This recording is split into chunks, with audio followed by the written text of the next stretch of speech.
The young girl looked at the teacher and called her. The teacher looked at her with a smile, and the girl told the teacher to look to the side because there were juicy red apples there. The teacher smiled and said that, in that case, she suggested they have apples for snack today. A moment later, she said that they needed to call Jeremy and Ian. The teacher looked at the girl in surprise and asked what happened, whether they had really started a fight. The girl told the teacher that it was not what she thought, as she simply thought there would not be enough apples for everyone. The teacher smiled and told the girl not to worry, as there were enough of them. She saw the young men sitting near the house. A moment later, she called the little ones and told them to go eat apples. The boys ran up to the teacher in surprise and asked if there were any green apples and also if there were any worms in them. The girl asked the teacher if she could bake them a pie. She smiled and said that she would try to do it. She looked at them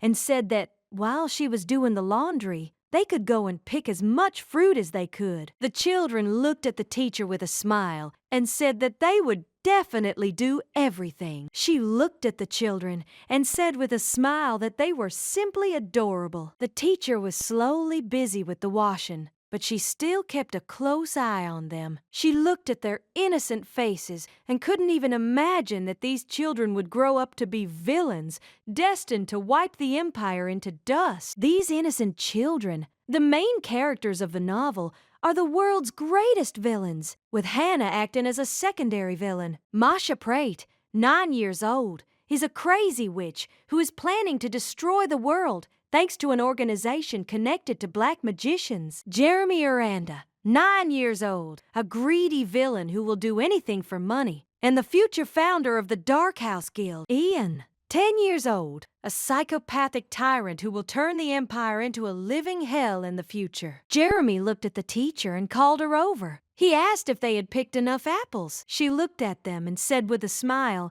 that that was enough, and also said that they had done a good job. Looking at how they simply collected fruits, it was hard to believe that in the future they would be chopping off people's heads. She was surprised because the children grew up more friendly than she expected. Perhaps because she raised them with love. As she was leaving, she still noticed something on the ground. Hannah saw a drawing. Coming closer, she saw an evil drawing and was a little taken aback. She was a little surprised, but still understood that children at this age always draw strange things. She looked at them and with a smile told them to go into the house. The young lady lived a quiet and peaceful life with her children. But a few days ago, they had their first rather awkward meeting. Everything was fine then, since she didn't know the children's identities. And at that moment, she realized that she was now in someone else's body. But she was surprised at what was inside the novel. Previously, the young lady was a nanny at the Temple Orphanage. She saw pink hair and golden eyes. The body belongs to the caretaker of these children, the original owner of this body. She grew up in a church orphanage, and for 15 years the girl was told that she became a teacher because she could not become a priestess. She entered her new body on her first day at work and slowly got to know the children. They smiled and introduced themselves. Then the realization happened. She was confused and did not understand what this strange premonition was. She felt like she had heard these names before. Although they were not Korean, she was confused and wondered where she could have heard them. Over time, she remembered that she had read a novel before she got into this body. It was a novel that was recommended to her by a close friend, but more than half of the book's content was full of violence and bloodshed, and the young lady read the novel with fear. She wondered if it was really a coincidence that the novel's main characters and these children had the same names. She was puzzled because she realized that they still did not look like the main characters of the novel, but she still looked at them more closely and examined them, not taking her gaze off them. She wondered if it was really them. Her anxiety did not last long, and yet she had to admit that she had entered the world of a novel, and at that moment, she felt a shiver run down her spine. Ian looked at Teacher Hannah in surprise and called her. The young lady was in shock. as she understood that she was definitely finished. She was shocked as she understood that it was the nanny who was killed after the destruction of the temple for cruelty to children. She knew that her body had been burned so that the killer would never be found. The young lady looked intently at the children, who did not take their eyes off her. Hanya saw how they looked at her with their beautiful eyes. She was confused and wondered if these children would kill her in the future. Hannah was in shock. She thought that this simply couldn't be. Although, if she died, as expected after that, then there was a chance to be reborn again. But she understood that it was still playing with fire, and there was no guarantee that she would be reborn. Besides, she didn't want to mock the children at all. She was torn between wanting to change her fate and following the original plot, so the natural, correct decision was to escape. She was shocked and didn't understand why she had to raise villains. She was glad that she hadn't done anything bad to them yet. She was sure that everything would be fine. She understood that it was not safe for her to stay here. She wanted to leave this place as soon as possible. She wanted them to find another nanny and grow up to be good men. She hoped that they would not kill anyone and would not burn down the village. Before she could leave the house, a young lady called her, and Hannah became very frightened and screamed. Turning around, she saw Masha, who was looking at her sleepily. A moment later, she saw Jeremy and Ian. Jeremy looked at her in surprise and asked where she was going. Hannah was surprised because she didn't understand why they woke up. Masha looked in surprise at the teacher's suitcase. Masha looked at the teacher with tears in her eyes and asked if she was really abandoning them. Hannah was surprised as the young girl now pressed her right against the wall. The teacher looked at the young girl with puzzlement and called her. Jan looked at the teacher and asked if it was true that she was now running away from them. Jeremy looked at Hannah and said that he had previously said that the new nanny wouldn't like them either. Hannah was shocked by their words. They were pressing their gaze on her. According to the plot, she knew that it was Jeremy who harbored a grudge against Hannah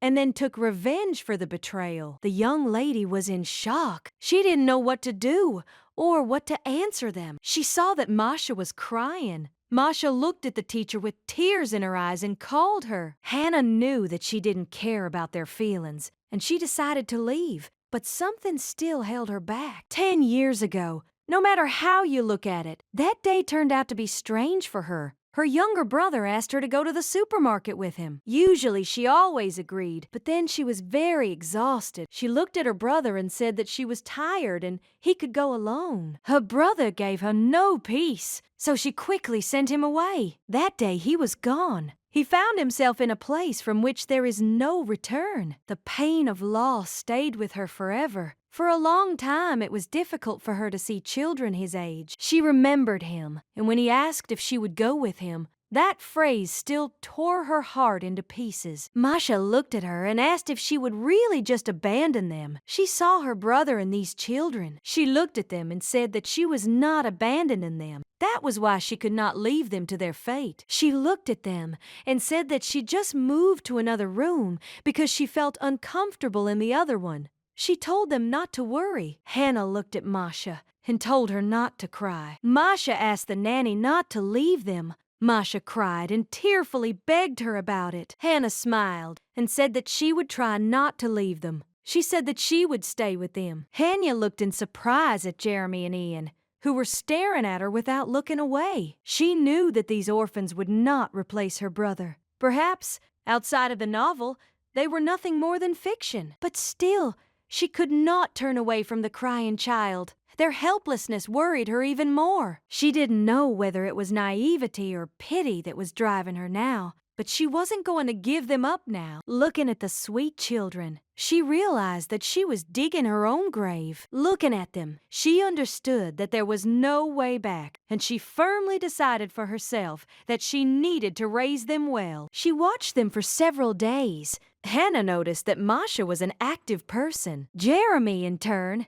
is mischievous and likes to bully others. Jan, in turn, was a quiet and squeamish child. and also behaved like an adult. She eventually realized that each child was unique in their own way, which is why they had constant arguments and fights. She wondered why they couldn't get along. She didn't understand what the fun was if everyone was on their own. Jeremy looked angrily at Ian and told him to get out of the way. Jeremy yelled at Ian to go away. Ian told Jeremy to stop, waving angrily, looked at them and said they were complete idiots. Hannah understood that while they were arguing among themselves, she could take care of the Mordvins. Masha approached the nanny and asked with a smile if she needed help. Hannah looked at her and asked with a smile if she could help her. Masha smiled and said that she would be happy to help. Masha asked what they would eat today. Hannah said that she would cook stewed beef and lots of vegetables. Masha said that adding vegetables was optional. Hannah said that she would put in extra vegetables so that she would not be naughty in the future. Masha pouted. A moment later,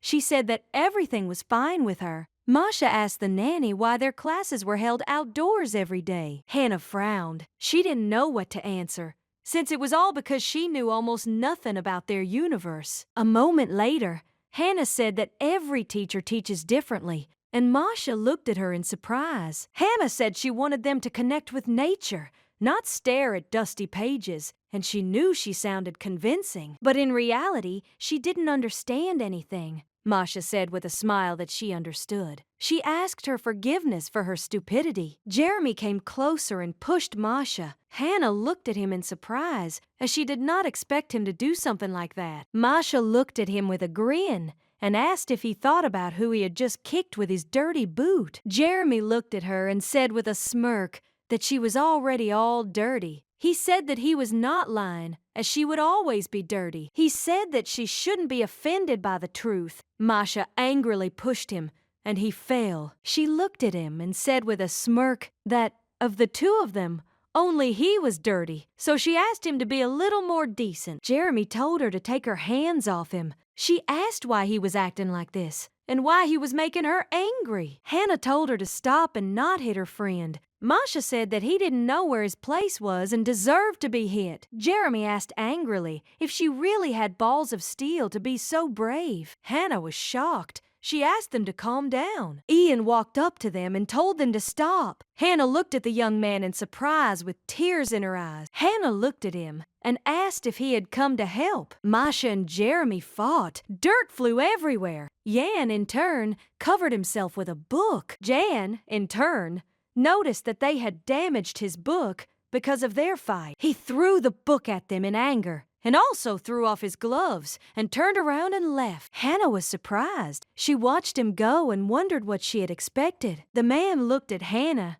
and asked what was going on with the shelter. The young lady sighed heavily and said that the children were doing well. The man angrily said that he meant that she needed to hurry up and get rid of him. She did not understand what he was talking about. He said he supported them because there were subsidies, but since this year the amount has changed and they no longer have money to take care of the children. He said that he wanted to get rid of them immediately, but if they were sent an audit and sanctuaries, they would have to return every penny. Hannah asked where they would put the children, because if they did, it would be difficult for them to find any shelter. In the novel, the orphanage doesn't disappear so quickly because the priest and Hannah started abusing the children, which led to the children being thrown out into the streets. They found their way and became villains. Masha went crazy. Even though she possessed dark magic, Jan was abandoned by the king. He was under the control of a nobleman so that he would monitor his actions. However,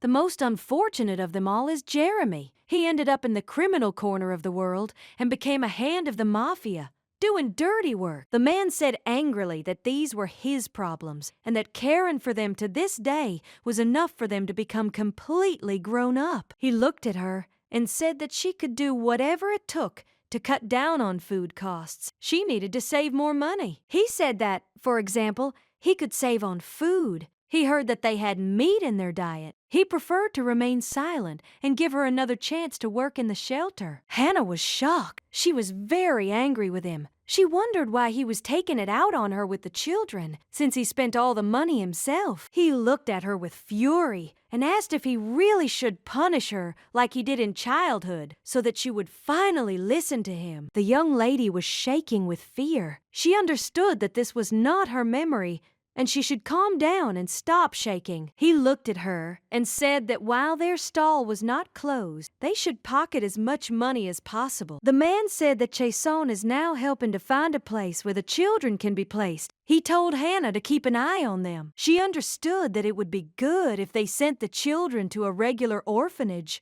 She looked at him and said that she understood everything. Sometime later, Hannah entered the room and saw the little ones, smiling and wondering what they wanted to eat. Masha said that if they eat a lot of sweets, Donna will gain weight. Jeremy said that he only has muscles, and also asked where the fat she was talking about is. Masha looked at them and said that the teacher loves her more. That's why she cooks what she likes. Jeremy said that his teacher loves him more. Masha asked with a grin if he was really completely blind. She said that the teacher loved her more. Jeremy told her not to make fun of him. I didn't say that they could argue over who the teacher would cook what he wanted to eat. Jan monotonously told them to calm down, as their noise was disturbing him. He said that he could not read, and also asked how many times he had to repeat this. Ian said Jeremy was definitely not their teacher's favorite. Ian looked at them and asked who even liked people who were always arguing like them. Jeremy was shocked. Masha looked at him in surprise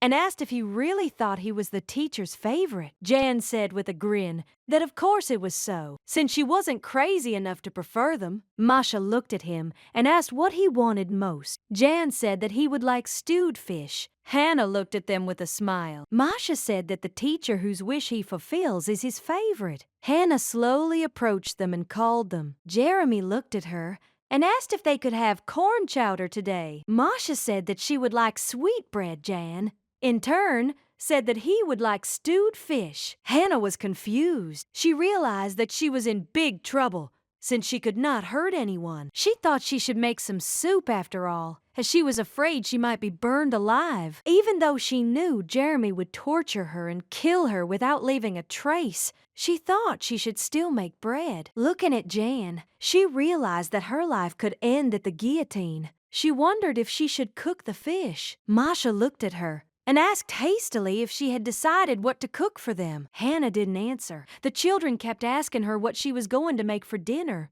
She was shocked and wondered why they didn't like her so much. That same day, Hannah finally went to the market. She knew she had to save her ass as best she could. Nothing is known, and it is possible that the children would grow up to be villains.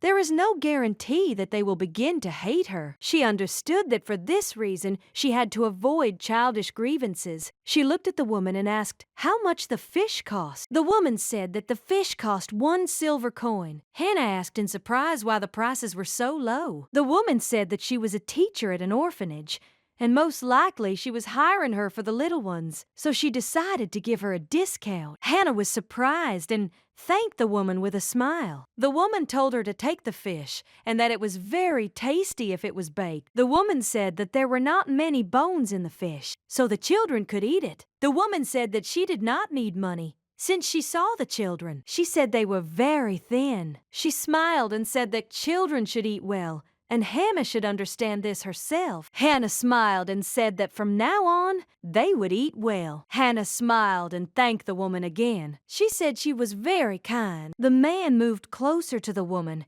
and said that it looked like she was their teacher, and the woman said that was true. She said that the ingredients sent from the shrine could not be used for some reason, and she used her money to buy food. The woman said that lately, there have been a lot of bad rumors about the shelter, but fortunately, the nanny seemed normal. Hannah knew she needed to get home quickly to cook a delicious dinner. A moment later, she saw a suspicious man. Taking a closer look, she realized that it was Chazon. She was left wondering if he really needed to run some errand today. She knew she shouldn't interfere with the sanctuary's affairs, and Hannah wondered if she had bought enough food to make dinner. She knew that her salary would soon run out. She heard someone say that they could sell them to a lab and they could get more money. Chazon said that their standards were quite complex and they were too small. He asked how much he could get for them. The man said that they could get 500 gold coins for each child.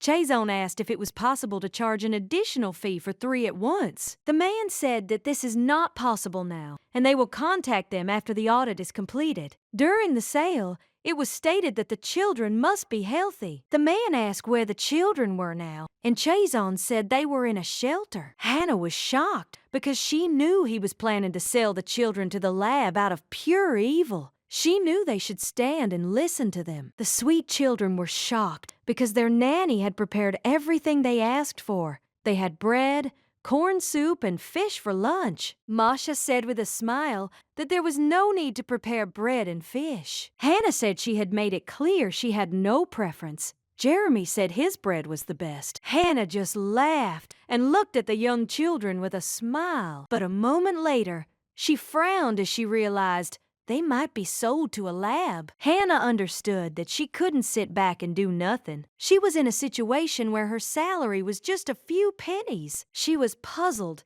because her salary would soon be gone altogether, and she knew that she had no talents. She knew that if there were outbuildings for the elderly or orphanages, the sanctuary would receive additional subsidies from the government. She knew that if she remained in this state and left the children alone, they would end up in a terrible place. She wanted to find the notebook and threaten the sacred. Hannah looked at the children and said with a smile that they needed to think about one question together. She asked what they should use on a rainy day. Jeremy and Masha looked at each other. Their answer was an umbrella and a raincoat. She asked them why they thought they should use it. They said it was because they didn't want to get caught in the rain. Hannah said that was correct, and also asked why her children had an umbrella and a raincoat but were soaking wet. Masha said that jumping in puddles on a rainy day is a lot of fun. Hannah looked at them and said that a cold is not so fun. Hannah said that if they were sick, they would be in a very bad way, and since they were wet, they might get sick. Masha said that they didn't want to hurt her. Hannah was shocked, since she didn't want to upset them. Hannah said that from now on, they would no longer play in the rain, and that they needed to take a warm shower. Hannah looked at Ian and told him to take a bath with his friends as well. Ian frowned and looked at her in confusion. Hannah looked at Jeremy and Ian and told them to go to the men's bathroom. For a moment, the children froze and looked intently at the nanny. She looked at them in surprise and asked what had happened. Masha looked at her as if she wanted to say something. Hannah said that if they didn't want to wash, they would still have to take a bath. Hannah said that Masha and Jeremy needed to take a bath. Hannah looked at Jeremy and told him to make sure he took a good shower. She said that if he didn't wash properly, she would bathe him herself. Masha looked at her and said that there was one problem. Hannah said that they needed to hurry, because if they didn't hurry, they would get sick. Jeremy and Ian watched them go, surprised and puzzled. Hannah wondered if there were hot springs in this world, since everything was so luxurious. Hannah looked at Masha and told her to take off her clothes. Masha blushed. Hannah thought she was like a kitten who didn't want to wash herself. Hannah froze as she saw something. She was perplexed and did not understand what she saw. Hannah looked at Masha in shock. She didn't understand why she had a little elephant dangling around. Hannah asked in surprise if Masha was really a boy. She looked at the boy and asked if he had thought about wearing trousers for comfort. Masha thought for a moment and said that the pants were ugly. Hannah said, puzzled, that the payment was quite inconvenient. Masha said that he liked the dress because it was fluffy and he really loved lace. Hannah said that it was beautiful. Hannah looked at him and agreed. She wondered what was wrong with it if he liked it. Masha looked at the teacher and called her. Kana was surprised, looked at him and asked what he wanted. Masha asked, puzzled, if the teacher didn't like his appearance. For a moment, Hannah thought for a moment, not knowing what to answer. She wondered if Masha was the one who paid attention to other people's glances. Hannah looked at him and said that she liked him not because he was a girl. Masha asked if he disgusted her. Hannah said that the people who love him won't care what he looks like. She said that they don't love him because of his gender. He looked at the teacher in surprise and hugged Hannah with lightning speed. Hannah was surprised. Hannah knew that when Masha was younger, she was also an insecure child, just like now. She thought she knew these children, but even from such things as Masha's gender, she had no idea. Masha said that he liked royal dresses, and he also adored tight-fitting princely dresses. She knew that knowing the details as a former reader of this novel was something incredible, that now they were not villains. She knew that they were just little children, weak, who needed to be loved and protected. Hannah thought for a moment,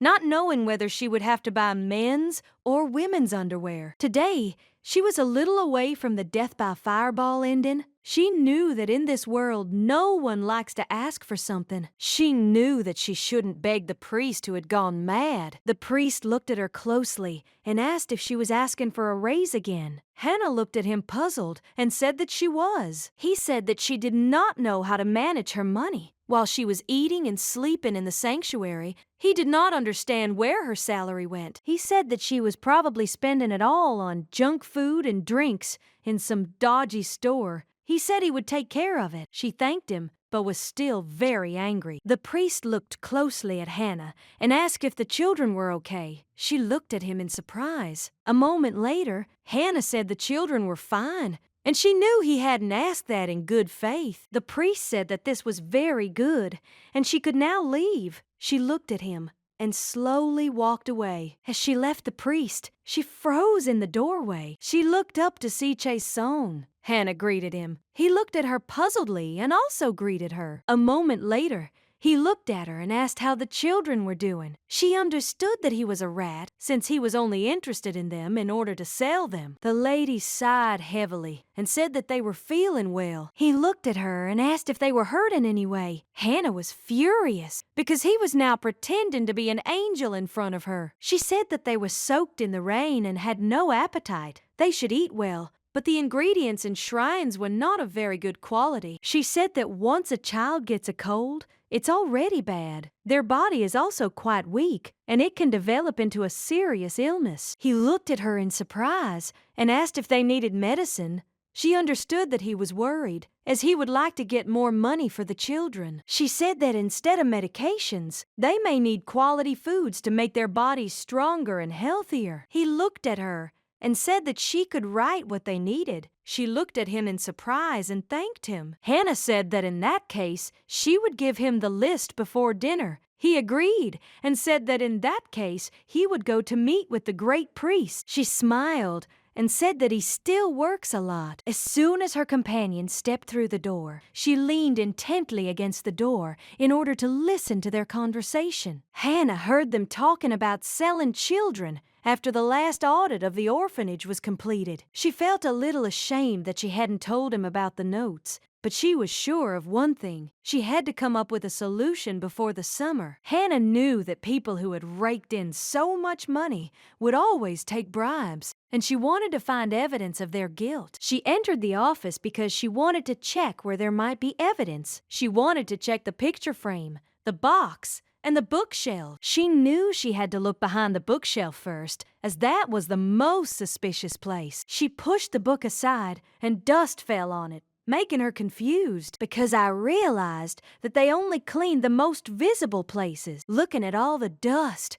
one could tell that they were very clean. She realized that she had better look in the box. She slowly looked into all the drawers. One was closed. She realized that before coming here, she needed to learn how to pick locks. But a moment later, she saw the hidden key. She was a little surprised because she did not understand what it was for. A moment later, she realized that the key fit the lock. She thought it was very suspicious because she found the key very easily and was able to open the lock. A moment later, she saw the banned magazines. Hannah was shocked. She thought the priest was just a pervert. She thought it was no surprise. It would be strange to rely only on her childhood hopes. She understood that she needed to be more careful with him. The young lady thought that in that case, the safe must definitely be behind the painting. She knew that the priest was very cunning. The young lady slowly approached the painting and saw something strange. Taking a closer look, she was a little surprised as she saw an incomprehensible pattern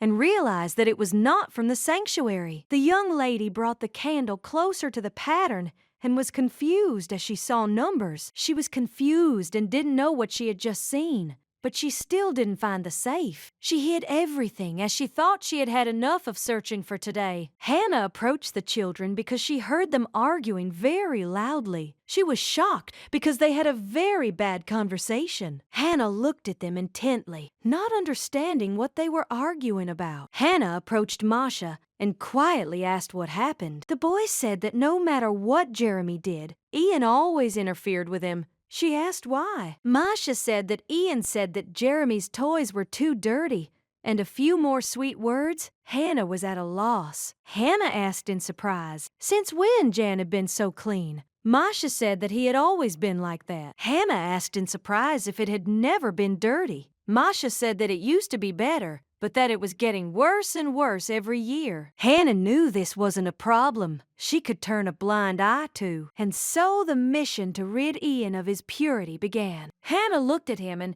asked if he wanted to play in the sandbox with her. The boy looked at her warily, as he did not want to play in the sand at all. A moment later, he apologized and said that he was busy reading a book. Hannah was puzzled, as she could see that he was stubborn. She walked closer to him and asked if he could help her. She knew she needed to move on to another plan. He asked her what he could help her with. She said that she had to dig up the potatoes in the garden, but her arm hurt too much to do it. The boy was puzzled because he knew that the potatoes were very dirty. She looked at him and asked if she could ask for help. She wanted to use the pitiful eyes attack. The boy sighed heavily and said that he would help her. Hannah was very happy because she knew that this trick would work. Hannah looked at him in surprise and asked what he was doing. She was watching him closely as she saw that he was pulling a lot of gloves on his hands. She asked with a smile if he could dig potatoes like that, and Jan monotonously said that he could do it. She looked at him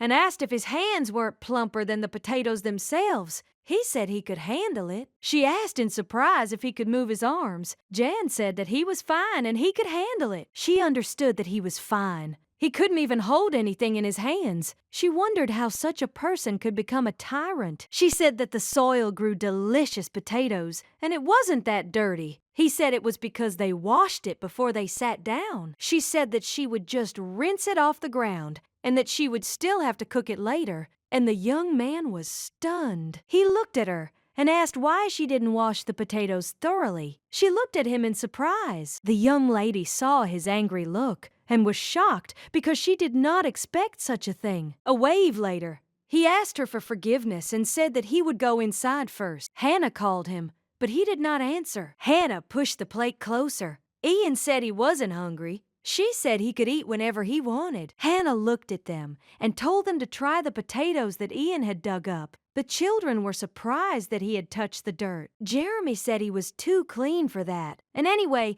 he was so sensitive to thunderstorms that he didn't even look like a man. Masha looked at Jeremy and told him not to say something like that. He looks like the man in front of him. Jeremy said that everyone here is strange, except for him. Khan was in shock, because she understood that Jeremy wanted to quarrel with everyone now. Hannah told him that it was not nice to say that. She said that he should say nice words to her, to his friends. Jeremy asked her why she was only making comments to him. Hannah was shocked as she understood that complete chaos was happening now. Hannah said with a smile that they could draw today. Jeremy asked if they would really draw with their palms. Masha said that he would choose red. She asked Jeremy what color he would choose. Jeremy said that he wanted green. Masha looked at the nanny and told her to give her hand. A moment later, she saw the beautiful handprint of Masha. Hannah looked at Jeremy in surprise, and he asked her in bewilderment what had happened. Hannah asked why he only put one finger on his palm print. Hannah looked at Ian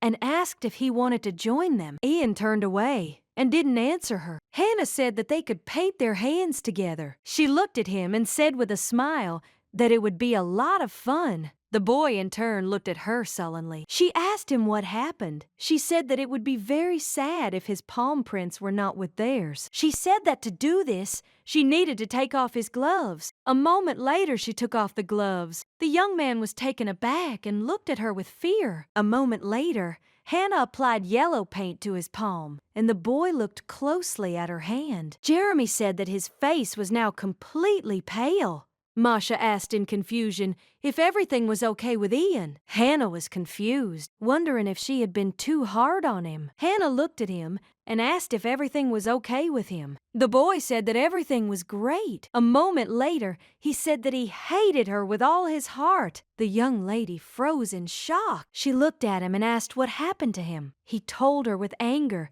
and also with tears in his eyes not to touch him. Hannah was shocked because she didn't expect such a reaction. Hannah fell to the ground from this.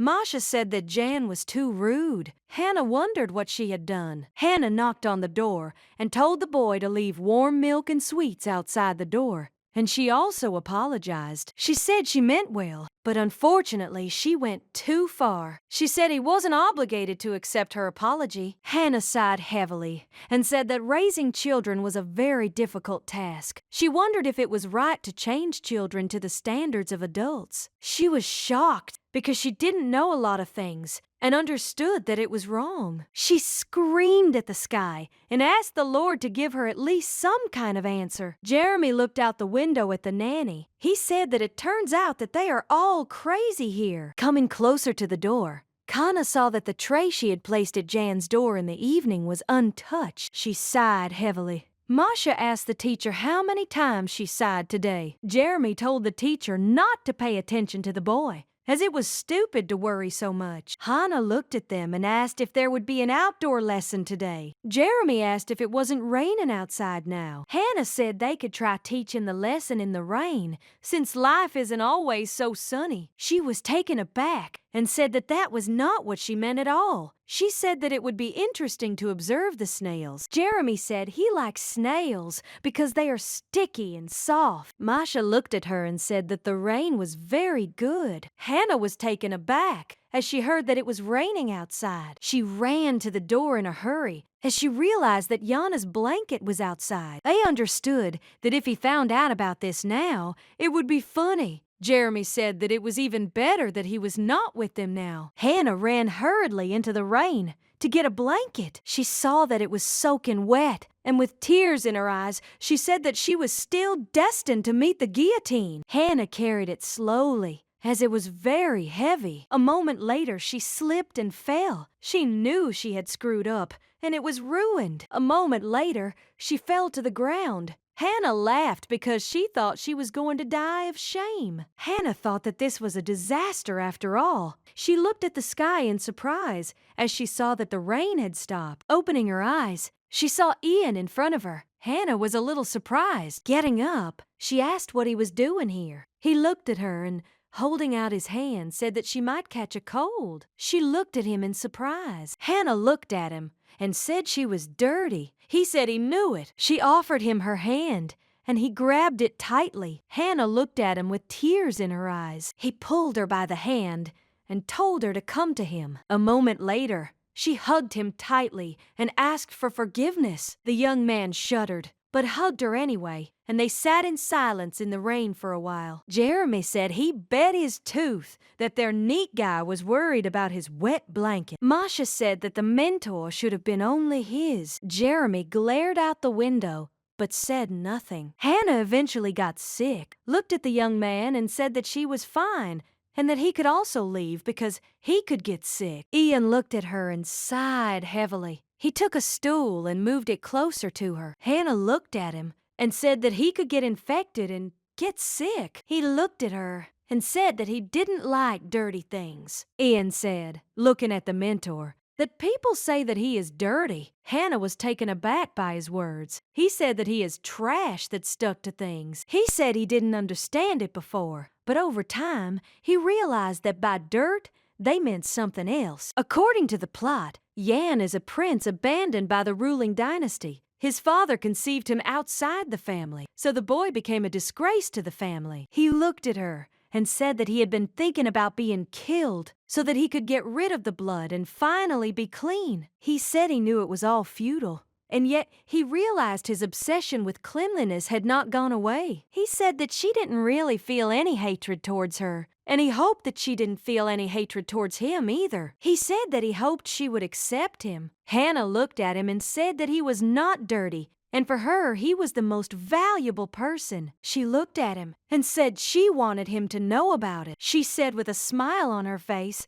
that they all love him, and he burst into tears at her words. Hannah realized that perhaps the babies needed more attention. A moment later, she heard a knock on the door and, with the speed of lightning, she got into bed. Chason entered the room and said that he heard that she was sick. Her colleagues looked at him in surprise, as she did not expect him to come to her. A moment later, Hannah said that it was just the flu, and she would be fine soon. He looked at her and asked if she was sure she was feeling fine. He knew that with the flu, she wouldn't be able to look after the children properly. He gave her the package. Chason said that he brought her medicine, and if she takes it, she will get better soon and her strength will return. He looked at her in surprise, asked what was wrong with her face. She was taken aback and said that it was a folk method that helps bring down the temperature. She took a sip and said that if he wanted, she could give him some. He pulled away and said that it looked like she was definitely not feeling well. A moment later,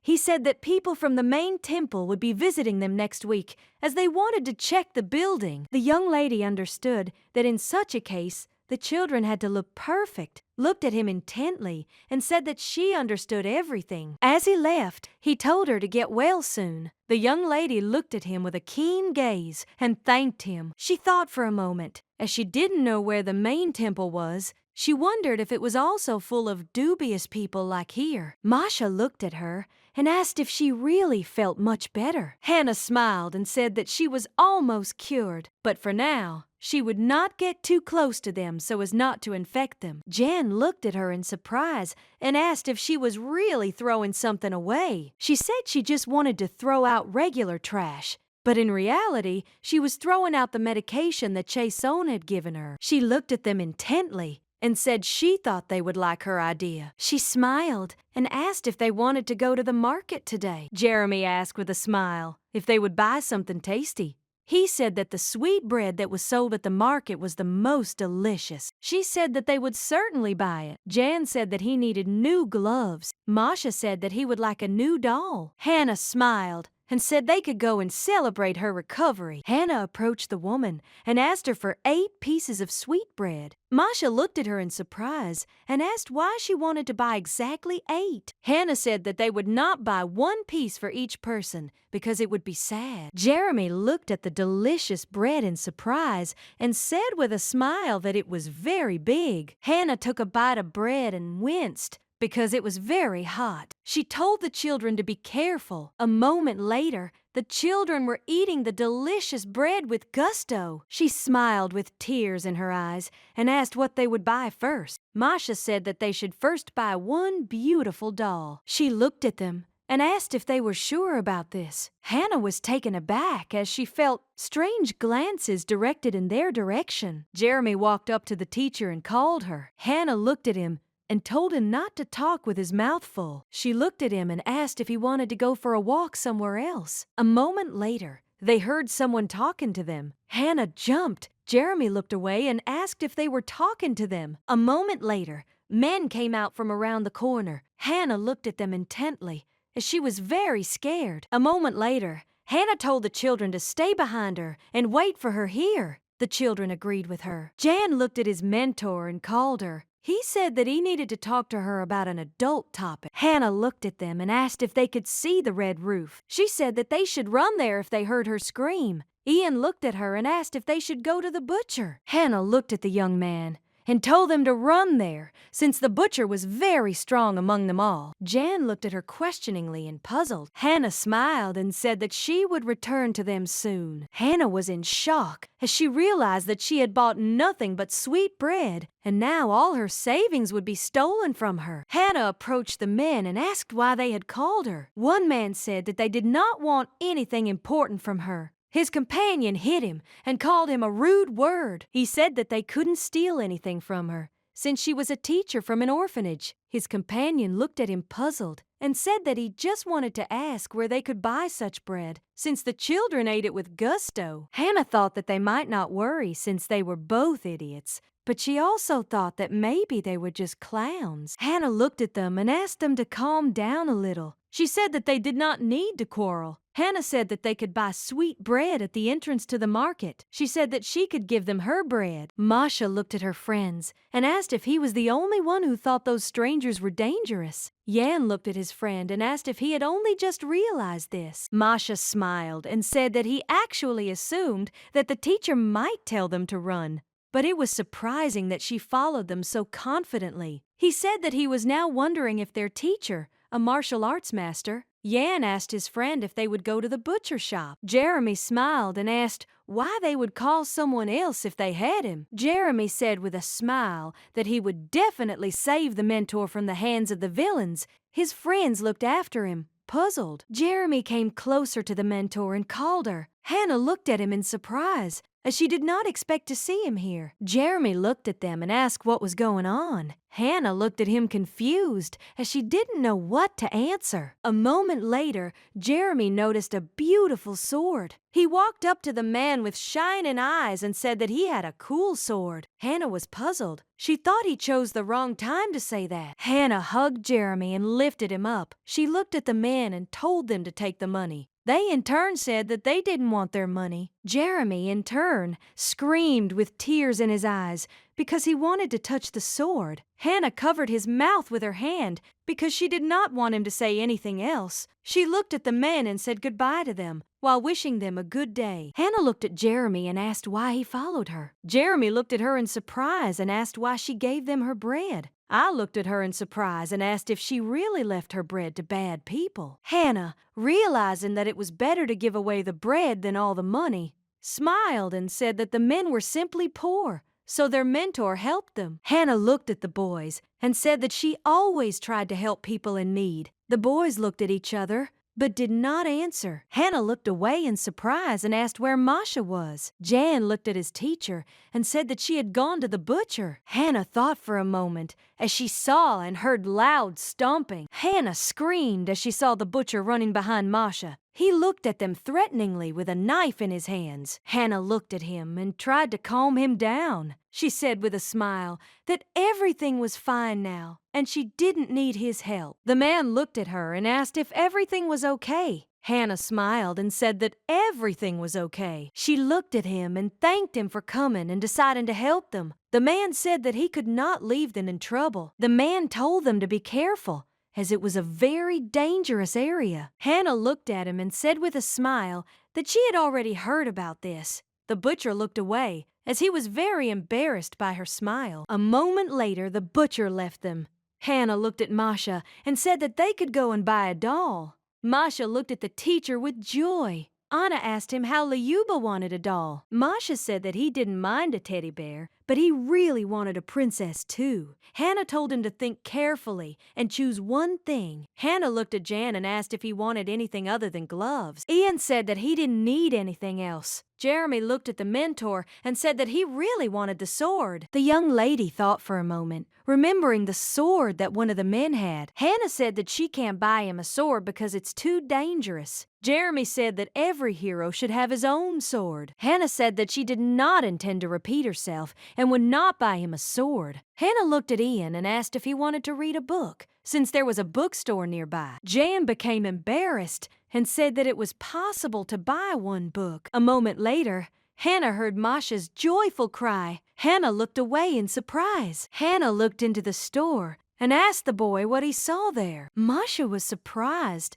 and couldn't understand how this had happened. Hannah looked out the window, puzzled, and asked Masha what he saw. Hannah asked him if he thought it was cool. Hannah asked him if he was okay. Jeremy came closer to them and cursed, saying that he could see some kind of bullshit there. Jeremy asked Masha in surprise where he saw a beautiful doll. He said that the skull was sparkling. Hannah looked puzzled and said that they wanted to go there. Ian and Jeremy said that they were saying goodbye to them as they didn't want to go there. Hannah was in shock, because she realized that the guys had betrayed her and she would have to go to the store. They entered and saw an oppressive atmosphere. Hannah was puzzled as she felt uneasy in such a store. Masha took the rat blood in her hands and showed it to her mentor. Hannah was shocked and didn't understand why they were selling such crap in the store. Hannah laughed in bewilderment. She was shocked by the store's selection. Masha looked at the aquarium with admiration and asked what it was. A moment later,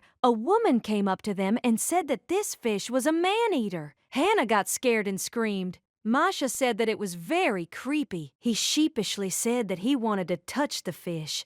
Hannah was shocked, as she said that this fish was very creepy. She wondered why he wanted to touch it. The boy called his teacher. She turned around and asked what he wanted. A moment later, Hannah saw a joyful boy holding a skull in his hand. He asked his mentor to buy him a skull. Hannah was shocked and also confused. She didn't know if such things could even be brought into the temple. She understood that he had peculiar preferences, but she was already wondering if he was serious. But still, she understood that it was not surprising, since in the future, he was a mad magician. She looked at him and asked if he didn't want a teddy bear. The boy said that it was true, but he still liked the skull the most. Hannah looked at the saleswoman and asked how much the skull cost. She was very nervous, as she was terrified of such a purchase. The saleswoman smiled sweetly and said that they would give her 5 silver coins. She was shocked and wondered if this unfortunate thing was really made of gold. Hannah looked at the boys and asked if they could go to the bookstore. Jeremy said he thought Ian had already made up his mind. Hannah smiled and said that it was very good. She liked Ian very much because he was good and didn't ask for anything for himself. She looked at him and asked what book he had chosen for himself. He said that he would like to buy a book about the war that took place in 1940. She was surprised and wondered if children usually read fairy tales. Jeremy pulled her towards him and asked her to buy him a sword. Hannah looked at him and said that she would only buy a toy one. Jeremy said that he wanted a real one. Hannah looked at him sharply and said that she understood everything, but he was still dangerous. She said that they would buy real ones when he grew up. Jeremy looked at her intently and said that he was begging her. Hannah looked at him sharply and said that he could hurt someone. He sighed heavily and said that she would never buy him a real sword. Hannah turned around and said that they were going home now. The young man looked at her, puzzled and stunned,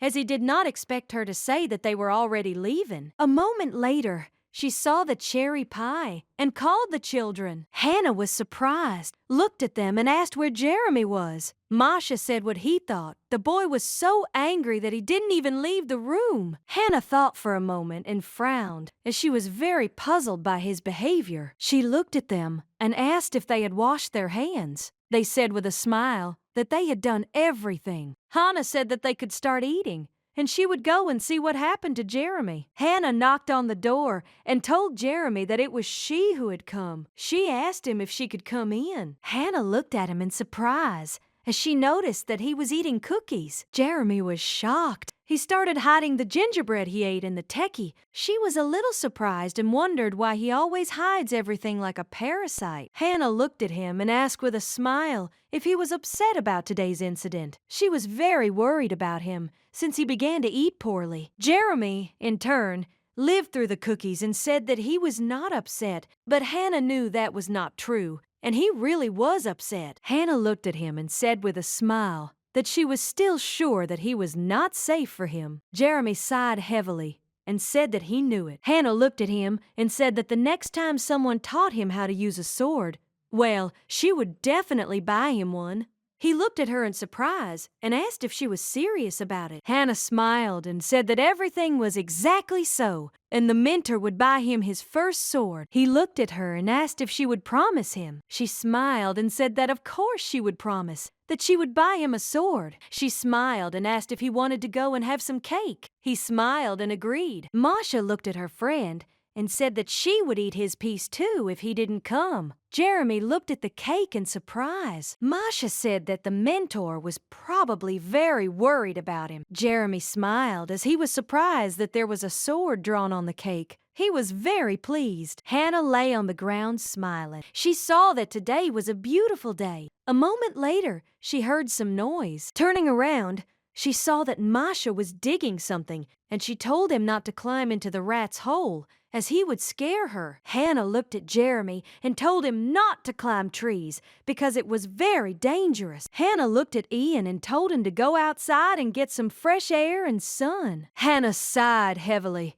as she no longer had any strength. Masha came closer to her and called her. Hannah looked at him in surprise. A moment later, she stood up and asked him what was wrong. He told her to look to the side as there was something strange there. Hannah looked at the boy in surprise and asked what was so strange about it, so that when she got there, she wouldn't see the corpse of some rat. Hannah frowned, not understanding what she was supposed to see. A moment later, looking closer, she saw some kind of multicolored egg. She was surprised, as she had never seen anything like it before. Masha looked at the egg in surprise and asked if there were really any chickens here. Jeremy ran closer to them and said with a smile that they could find a chicken and then fry it. Masha said that he found an egg, which meant the chicken was his. Jeremy told him that he didn't believe that he was the one who found her. Masha said that they could hug and make up. Jeremy asked if he was crazy. A moment later, the boys looked at their teacher with a keen and surprised look as they decided that she should judge them. Hannah looked at Masha and said that he should take the egg under his care, smiled, and said that the egg would sleep with him at night. Hannah looked at him in surprise and asked if he thought the egg might break while he was around it. Masha said he would be careful. Hannah smiled because she knew how the boy slept at night. Hannah said that she doubted he would be comfortable. Hannah asked if it would be better if she put the egg on the floor next to him. She said that this way they could avoid a disaster. He sighed heavily, but still agreed with the mentor. Hannah thought to herself with a smile that in this case she would avoid the fate of scrubbing the floor. Hannah slowly and carefully placed the egg on the floor. Looking at the boy, she asked if this would be okay. Hannah said that he should not step on it here. Hannah looked at him and asked if he was okay with this arrangement. He looked at the mentor and said that he could not see him well. He asked if she could move him away from the wall a little. After a few minutes,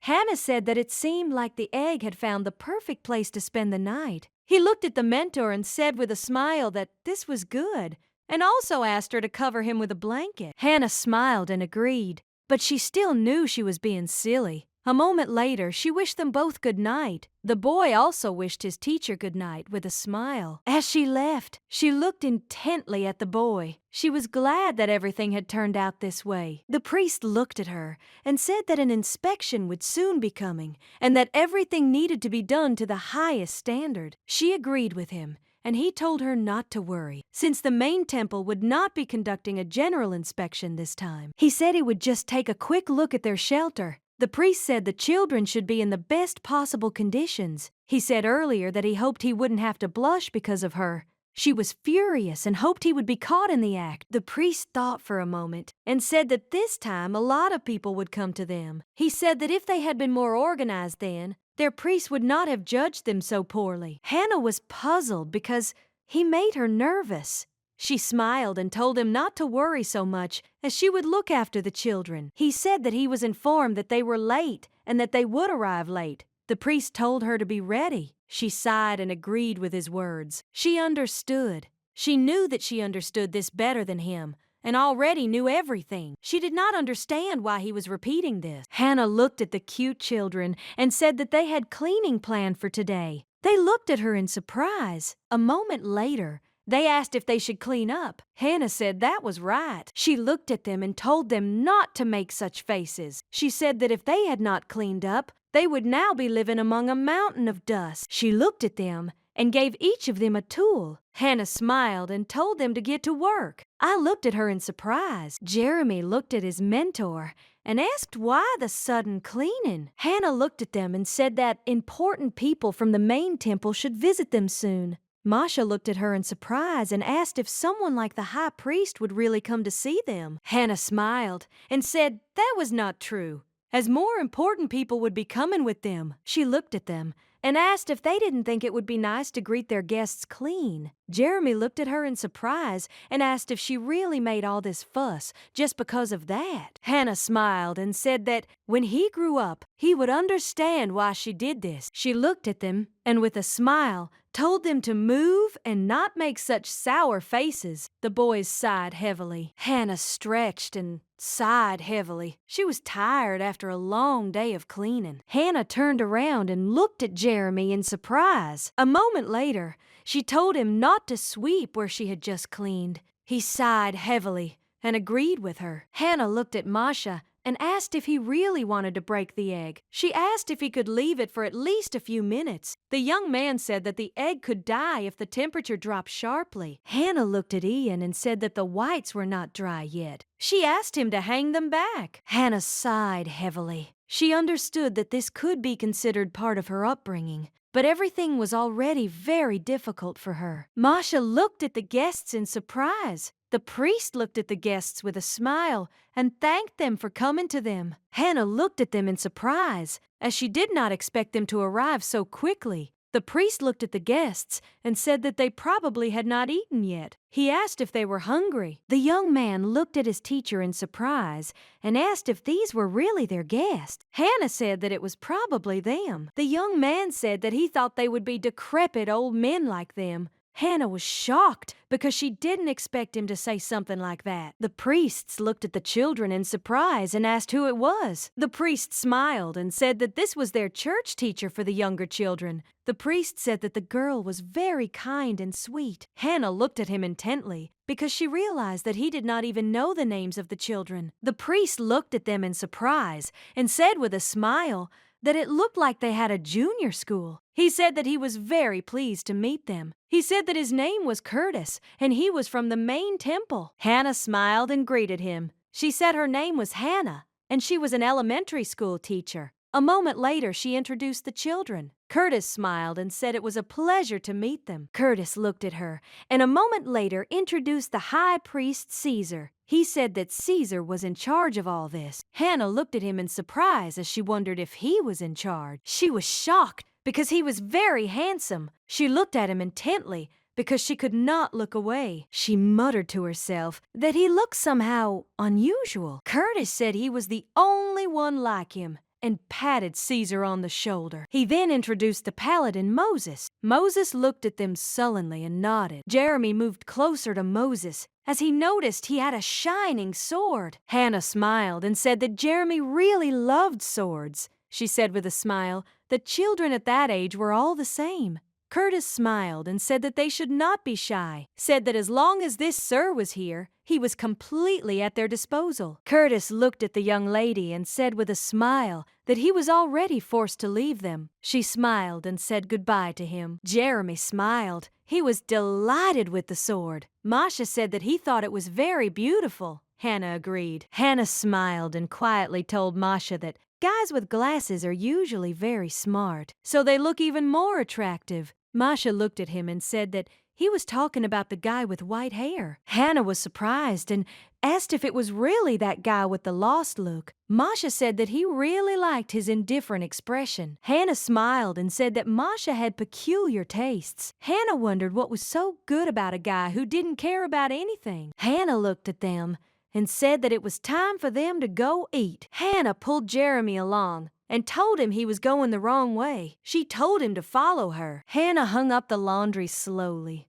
sighing heavily as she had a lot of laundry to wash. She hummed a song under her breath with a smile and wondered what she should cook for herself today. Walking back to the house, she sighed heavily and said with a smile that she seemed to have done everything and needed a break. The young lady looked down in surprise as she saw the high priest sleeping. She was a little surprised because she didn't understand why he was near their house. She knew that such a place was not for him. She wondered why he was resting in the shadows now when he should be busy checking this temple. Hannah looked at him and said, "Hello." In turn, the high priest simply waved his hand. She looked at him intently because she thought that he was incredibly impudent. She still thought that she should look for another place to relax. A moment later, he told her to sit next to him. The young lady jumped as she did not expect him to say anything, but she still accepted his offer and slowly sat down. She was surprised because his voice was cooler than she imagined,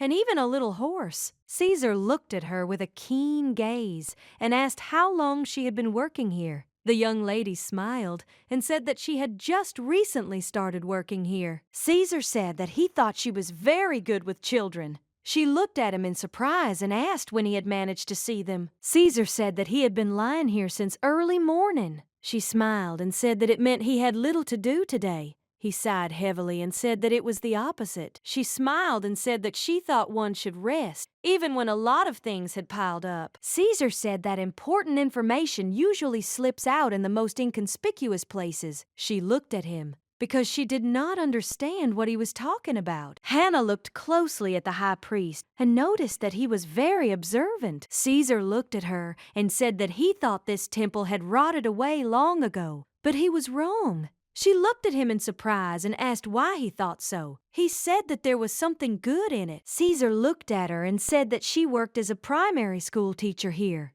Hannah said, puzzled. That was true. Caesar looked into the distance and said that it was only thanks to her that this place was not completely lost. The young lady was puzzled. She wondered if he was just lazy or if he was smart and good. She looked at him and said that his personality was quite unusual. Caesar looked at her intently and told her not to beat around the bush and just say that he was strange. He looked at her and said that if she knew anything interesting about the temple, she could tell him everything. She knew that the temple was certainly a rat's nest, but she still wondered if it would be right to tell the stranger everything. She asked what would happen to the place if the temple was found to be not following social norms. Caesar said that he would disappear. She looked at him in surprise and asked what would happen to the school. He said that he would also disappear. She asked what would happen to the children. Caesar looked at her and said that they would move to another temple. She thought for a moment and said that she would tell him if she suddenly found out anything. Caesar looked at her intently. She knew the children had to be with her. A moment later, a strong wind blew, and her ribbon flew away, but Caesar managed to catch it. She thanked him. The young lady looked at his arm in surprise. She noticed a tattoo in the shape of an arrow. She realized that he was the son of the head priest. The young lady was puzzled. She was shocked and wondered how she could forget about this. Caesar is the enemy of the main characters in this novel. He fought against evil, and the people called him the Ray of Justice, protecting people to the point of losing consciousness.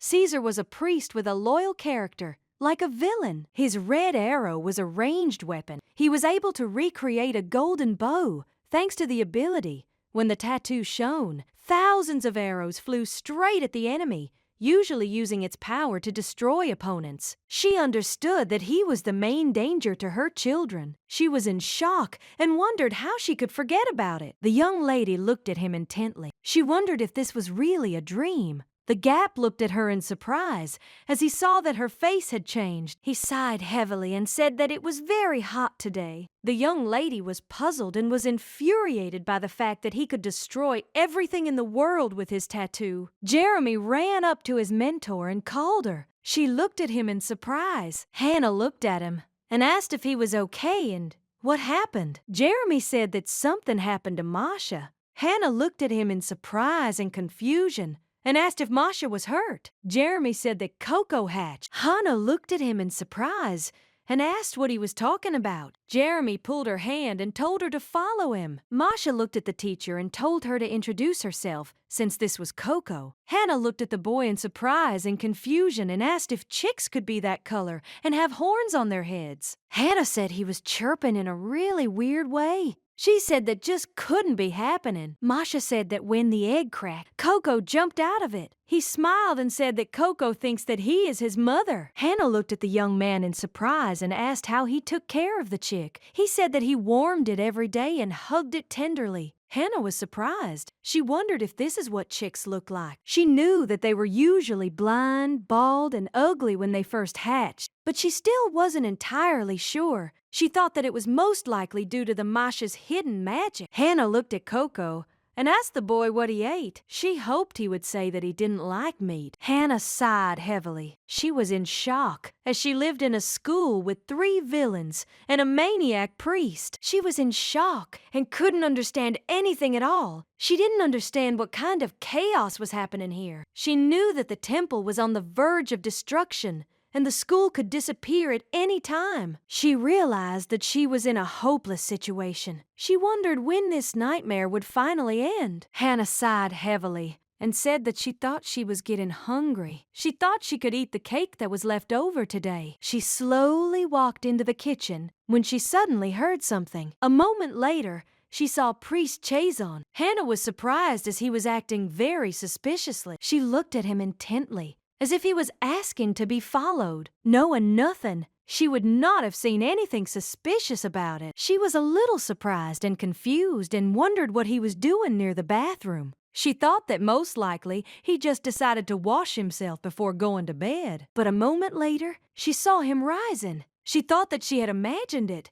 but he looked completely dry. She did not understand how he could rise so quickly. She remembered that he had something in his hands when she arrived, but now there was nothing. She had some guesses, but she was still a little puzzled by everything that was happening. The next day, she came to the temple. Hannah wanted to enter the priest's office, but suddenly overheard a conversation. From the conversation, she understood that if they didn't find proof that the money was disappearing for a reason, they would begin to finance it less, after which they would blame the children, since it was because of them that the investigation was currently being conducted. A moment later, she knocked on the door and said that it was she who had come. The priest said that she could come in. He looked at her and asked if many people had come to see her. The young lady looked at him with surprise and puzzlement and said thoughtfully that she had only seen one. The priest looked at her closely and asked what he had asked her. After thinking for a moment, she said that he hadn't asked her anything special. He hadn't asked her anything. He had only asked how long she had been working there. The priest looked at her with fury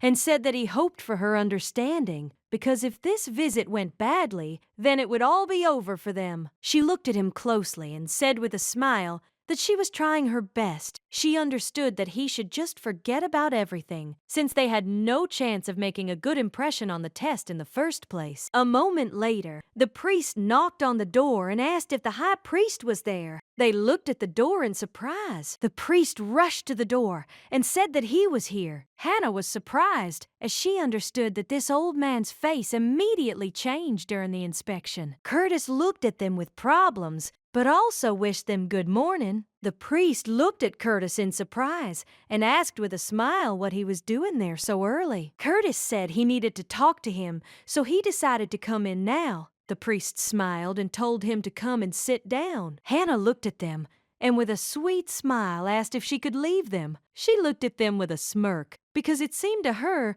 that they were about to have a not very pleasant conversation. The priest looked at her intently and said angrily that he thought she should stay too to listen to this young man. He said that he didn't want to repeat it to her several times later. She looked at him puzzled and said that he was right. Hannah knew her conscience was already clear, but she still wondered why she was so nervous now. Curtis said that he didn't care that some people were getting extra subsidies. The priest turned white. The priest said that it is not quite that simple. They spend the remaining money on other needs. Besides the shelter, they have a nursery and a home for the elderly. Curtis said that, according to his source, the priest does not do good deeds, but only has fun. The priest looked at him puzzled and said that it was not true. Hannah looked at them intently. She was glad that at least somewhere they had not lied, but she still understood that this information was not the most reliable. Curtis said that there should be 6 children in their shelter, but according to the data, the number was different. He asked where the other 3 children went. He said that the children had already left the shelter and had not yet been discharged. Hannah knew that even if she counted her numbers, they still did not add up. Curtis said that they allocated them 500 gold, but nothing had changed in this place, as he said that the repairs had not yet begun, only because he had just recently submitted an application. Hannah looked at the priest with puzzlement. She thought it was a strange coincidence that the amount of money perfectly matched the price offered for the sale of children. And the devil said that the priest had an excuse for every question he asked. The priest looked at him puzzled. Mismanagement, financial problems, lack of written evidence. The devil said that if they reported this to the main temple, then the next day everything would become clear and they would have to cut their budget. Curtis said he was giving him 3 days to correct the errors in the document and to further review the appeal. And he said he sincerely hoped that this probationary period would help them. Hannah, in turn, was very happy that a crisis had begun in the temple. She was glad that the old man would pay for his mistakes. She said with a smile that she would burst with joy. She understood that if their budget was cut, then most likely her baby would be sold. And if the temple was destroyed, then the children would be transferred to another orphanage. She knew that she had only one choice. She said with a smile that she didn't think anyone was there. That is, at such a late hour, she knew that if she wasn't alone, she could hide. She approached the holy place for cleansing the body. She understood that she should not do anything stupid anymore. She wanted to find something, but still wondered where it was hidden. But she still knew that in any case, she would be able to find everything she wanted. The young lady walked slowly and began her search, examining every bush. Hannah looked at the ground in confusion. She was shocked because she thought the old man had buried it in the ground. She wondered if that meant she needed to start digging. She thought that she no longer had to look underground. Someone told her that she should take a closer look at the cherry tree. She thought that this was still the right thing to do, since something could be hidden there. But a moment later, she was taken aback and wondered who had said it. Turning around, she saw Caesar. Hannah froze in bewilderment. She was in shock because she thought that she would be alone in such a place. She looked at him in confusion and screamed because she was very scared, but still thought that he was very handsome. She looked at him in surprise and asked what he was doing here. He looked at her intently and asked what she thought. She was confused and stunned, looked at him and asked how long he had been here. Caesar calmly said that he was here before she came here. She asked, confused and perplexed, why then he pretended that she was not here. She realized that a long time had passed since she came here. She wondered why he continued to remain silent. Caesar looked at her in surprise and asked if he was the one who should be asking her questions now. Hannah knew she was the culprit because she had broken into the man's bathhouse. He looked at her and asked what she was doing here.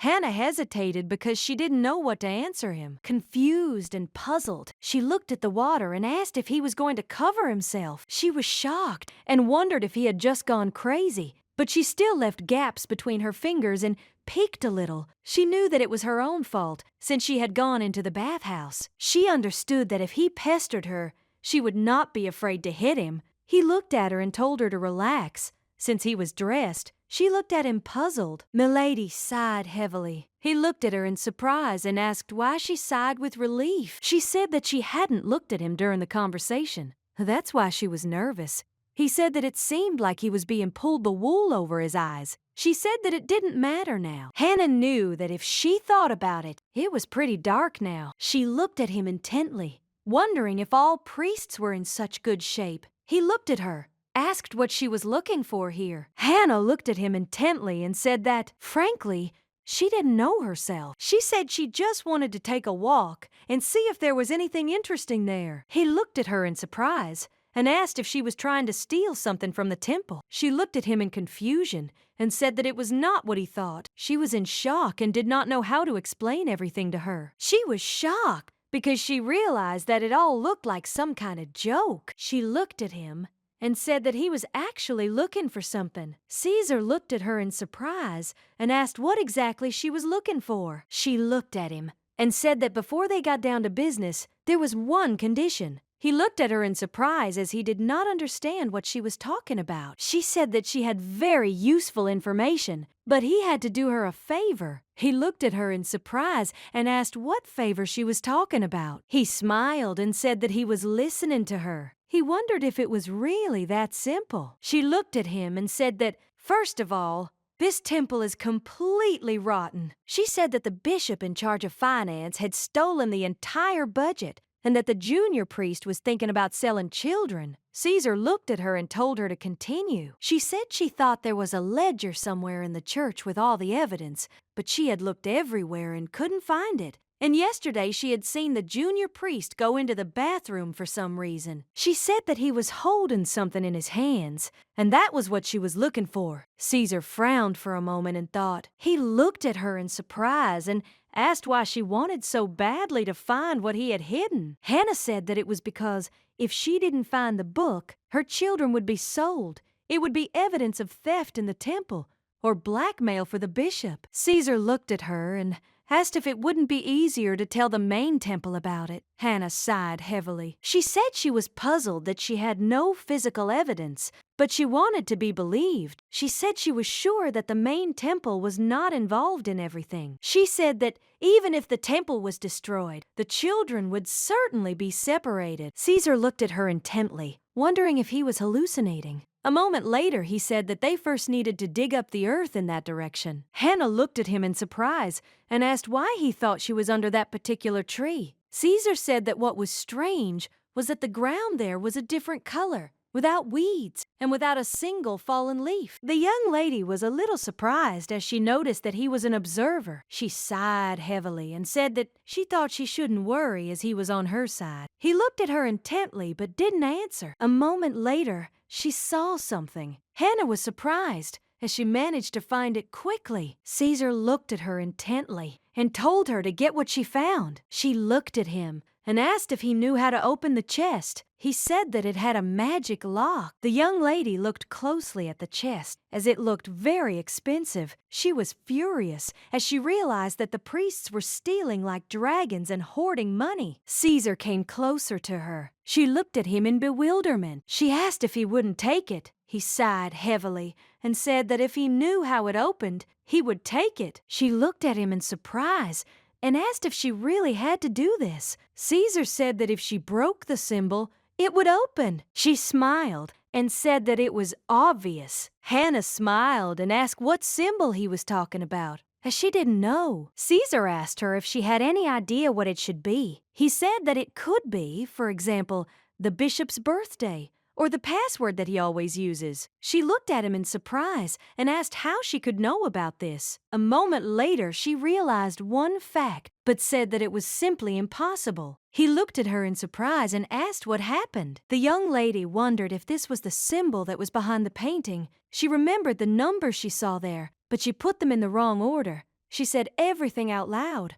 A moment later, Caesar whispered 3 numbers in her ear. She frowned in surprise and asked how he knew. He said that it was the blessing of the dark goddess Jasmine. The young lady sighed heavily and said that this was complete blasphemy. He looked at her express forces, how the number was written. She said that the number was inside a circle superimposed on another. He looked at her and told her to just draw. The young lady hesitated, looking intently at the chest. She looked at him fidgetingly and said that her hands were dirty. He said with a grin that there was nothing wrong with that. The young lady looked at the chest in surprise, as she was frightened by the sudden light. She was surprised, as she succeeded. A moment later, they closed their eyes, as the light was too bright to blind them. A few minutes later, they saw a chest full of gold. The young lady looked at the find with surprise and puzzlement. She realized that she had to open it alone. Caesar looked at her and asked why she didn't take one.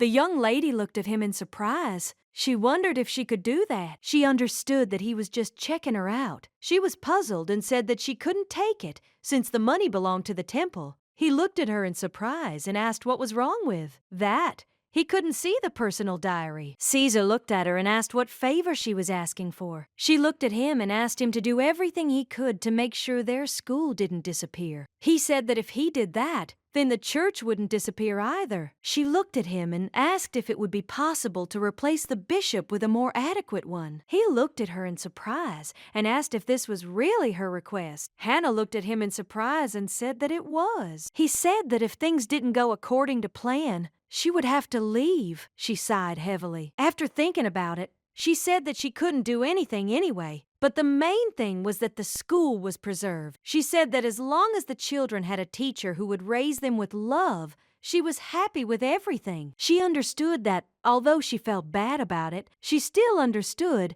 that it would be better for them if they got a more experienced teacher. She looked at him closely and said that she was ready. The priest said that this was the first time he had seen this ledger. and they had no intention of selling children. The young lady was surprised because they worked very quickly. She was glad that they were finally exposed. Curtis looked at them and asked, "That is, he does not know that the symbols located in his office behind the painting are the password to the chest?" Curtis asked. "Does he really mean to say that he does not know about the contract for the sale of children to the laboratory?" Curtis said angrily that they were going to test black magic on children there. Curtis asked angrily how they could call themselves priests. The priest asked him for forgiveness. He was puzzled and understood that he was finished. Caesar smiled and yawned, telling him to be glad they didn't cut off his head right then and there. She looked at them intently. She knew that the priest from the central temple was a very important person.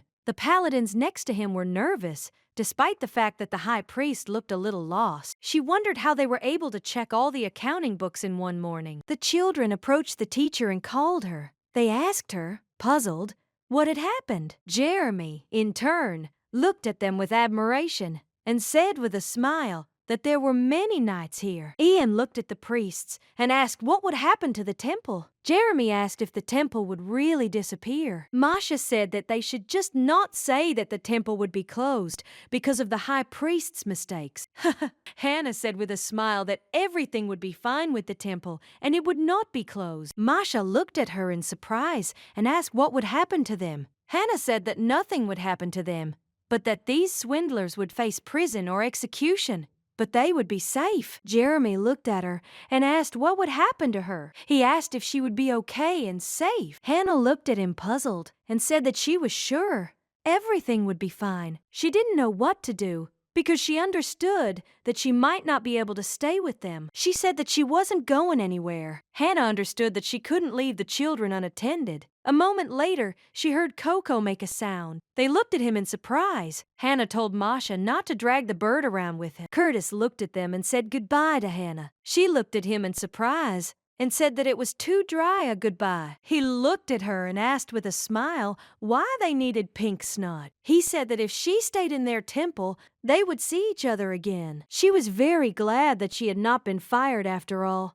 and hoped that they would most likely raise her salary for helping her find the accounting book. She said with a smile that he was right, and also wished him good luck on his journey. Jeremy looked at Moses and called him. Hannah looked at him in surprise, as she did not understand what Jeremy wanted. A moment later, Jeremy asked him if he could touch his sword at least once. Moses looked at the boy closely and allowed him. A moment later, Caesar came up to them and greeted them. Hannah looked at him in surprise. Caesar looked at the young lady with embarrassment and said that he was not here for long. Masha smiled and thanked Caesar for getting rid of that stupid old man. He looked at Caesar and asked if they could count on him if there was another scoundrel here. Caesar looked at her intently and said that he couldn't. Kana was surprised. She wondered if it was really so difficult to play along with the child and answer positively. Caesar looked at Hannah and with a smile told the child to thank his mentor better. Hannah froze in bewilderment. Caesar said that this was exactly the case, since it was she who did the bulk of the work. Masha smiled and said that their mentor was the best in the world. Ian and Jeremy nodded,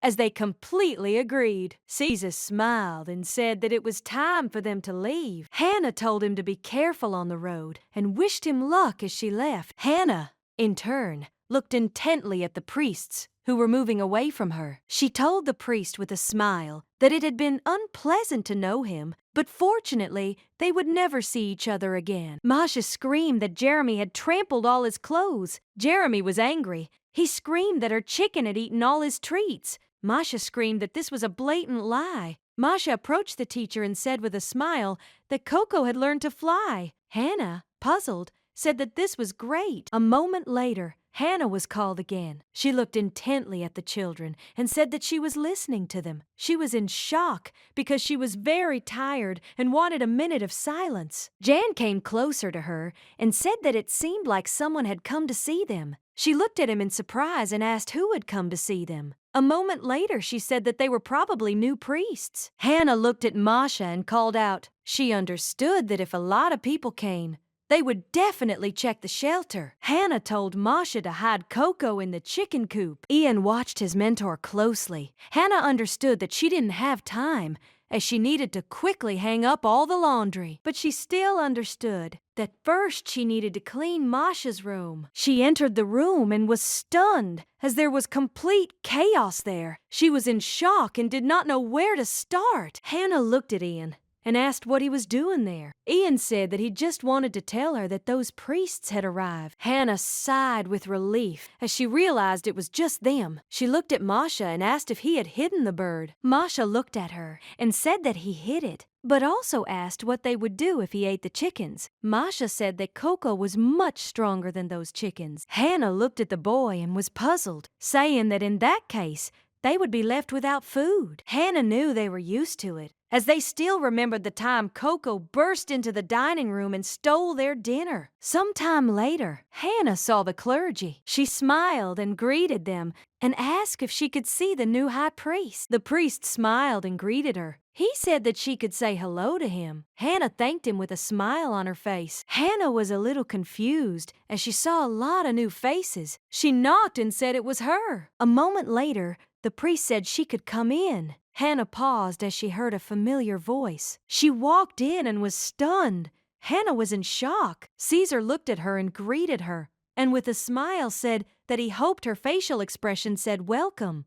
Hannah was in shock. She did not understand what he was even doing here. Hannah froze in bewilderment. She was in shock. She didn't understand how this had happened. She understood that there were now 3 villains present in the temple. A villainous killer who would hunt children. A moment later, she saw Curtis and was even more stunned. He looked at her with a smile. She understood that if she thought about it very carefully, she was stuck with 2 killers. He looked at her and asked why she was so pale. Hannah was shocked and at a loss. She didn't know how to answer him such a question. A moment later, she turned her gaze to the side and saw Moses. She was in shock as she realized that she was stuck here with 3 murderers and 3 villains. She looked at them puzzled and greeted them. She was in shock and could not get over it. Looking out the windows, she wondered if the Lord was there. She begged him to give her a hint on how to change the plot. Hannah knew that her adaptation to the situation was incredible. She looked at the priest and greeted him with a smile on her face. She got used to this madness quite quickly.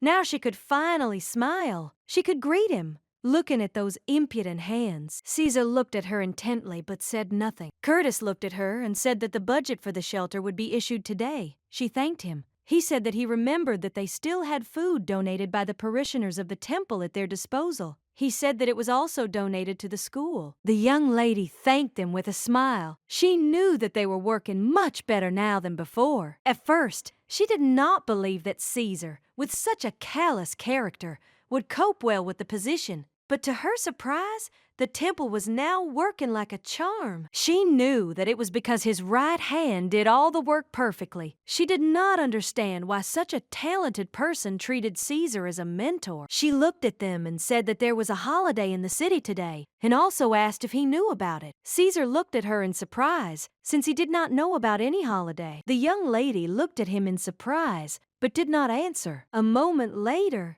she asked if he didn't know. Curtis looked at her and said that he had no idea about the holiday. He said that if there was a holiday in the city now, then they should be there. Hannah smiled and said that was wonderful. She said that they could meet the locals and have a good time. Hannah said that she really wanted to watch the fireworks with the children. Caesar looked at her in surprise. A moment later, Caesar said that they had spent a good amount of money on the holiday if there was a magical artifact there. He said that artifacts were not a pastime for the poor. Caesar said it would be nice to go there. Hannah froze in place. Hannah said they could go out together to have fun, but she still hoped he would say he was busy and couldn't go. Caesar looked at her and said with a smile that he would go with them. Hannah stood there in confusion as she was stunned by what he said. She was in shock and did not understand why she was being punished like this. Hannah looked at Curtis and called him. The priest in turn said that he was busy today and for this reason could not go with them. Hannah was in shock. She wondered if they really wanted her dead. Hannah looked at the children and told them to repeat it again as a precaution. Ian said that they shouldn't get involved with strangers. Masha said that she shouldn't take Coco with her. And don't run away, even if he sees a doll or a cute skeleton. Hannah looked at Jeremy and said that she was listening to him. Jeremy said that he couldn't leave the group even if he noticed the food stall or the swords. Hannah looked at him and said that he forgot something. He sighed heavily and said that he couldn't swear. Hannah smiled and praised them. She said that they were great and remembered everything, and now they could go have fun and watch the play. A moment later, Masha asked her what it was. Hannah looked at the carriage in surprise. She was a little puzzled, as she knew that it was only a 10-minute walk to the city. She didn't understand why Caesar decided to ride in the carriage. She said that it probably belonged to their guest. Caesar looked closely at Hannah and the children. Hannah looked at him and asked if they were really going to eat on that thing. Caesar said that his leg hurt. She looked at him and told him to go down as they could get there on foot. She was shocked as she knew he was ruining all the fun. Caesar smiled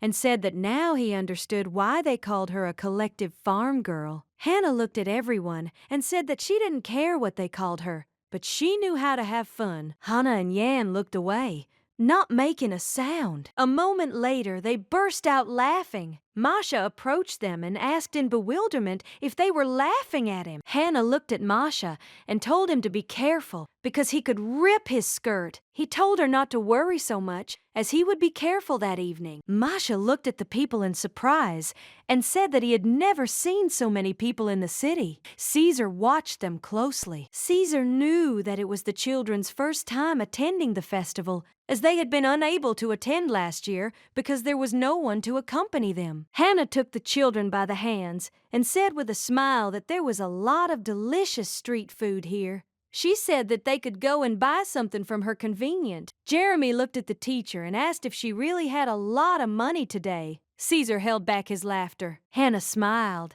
and said that there was such a thing. She said that she took a little today. She looked at the bishop and said with a smile that he did too. Jeremy looked at the priest in surprise and asked if he was a bishop. Ian said he didn't look like one. Hannah looked away in surprise and said that she saw a healer who was selling medicine. Ian told the mentor that she shouldn't buy weird things like last time. She said that of course she wouldn't, but it still helped her then. Ian said that the mentor's height had not changed at all. Hannah froze in place and did not answer. Hannah is a very kind person, but she is much shorter than other people. Lately, the children have been growing quickly, so she bought a potion to avoid looking like a dwarf. But unfortunately, it had no effect. Hannah was very puzzled by this fact. Masha pulled the mentor aside and said with a smile that they could try it. Hannah looked at the boy with skill. Hannah looked at Jeremy and asked if everything was okay. But at that moment, she saw that he was not next to Jan. She was shocked. She said with rage that she thought he was with them. With lightning speed, Hannah ran to look for the boy. Masha asked Ian what he thought was Jeremy's location this time. Ian sighed heavily and said that he seemed to have been in a gun store. Caesar looked at her in surprise. He couldn't get used to it. Hannah, in turn, ran around looking for Jeremy. She ran into the gun shop, but the boy was not there. Then she went to the store where they sold sweets, but he wasn't there either. She ran around the city in a hurry and looked for him, but he was nowhere to be found. She stopped and caught her breath. She wondered where he had gone. I was worried that someone might have lured him and kidnapped him. A moment later, she saw a boy in the crowd, and she shouted. Hannah came up to him, took his hand, and asked what happened to him. She was very worried and was glad to see him. Turning around, he saw his mentor. Hannah was puzzled because she saw his confused face. She looked at him and asked what happened. Jeremy rushed into her arms with lightning speed. She looked at him in surprise, as she did not expect him to do something like that. Jeremy said he was in pain. Hannah looked at him with confusion and fidgeted, and asked if someone had hurt him. She asked what happened to him. He looked at her and started crying. Jeremy wondered why this happened to him. She saw him standing in front of her as the boss. He was crying and saying that he was in pain. Hannah looked at him in surprise and confusion.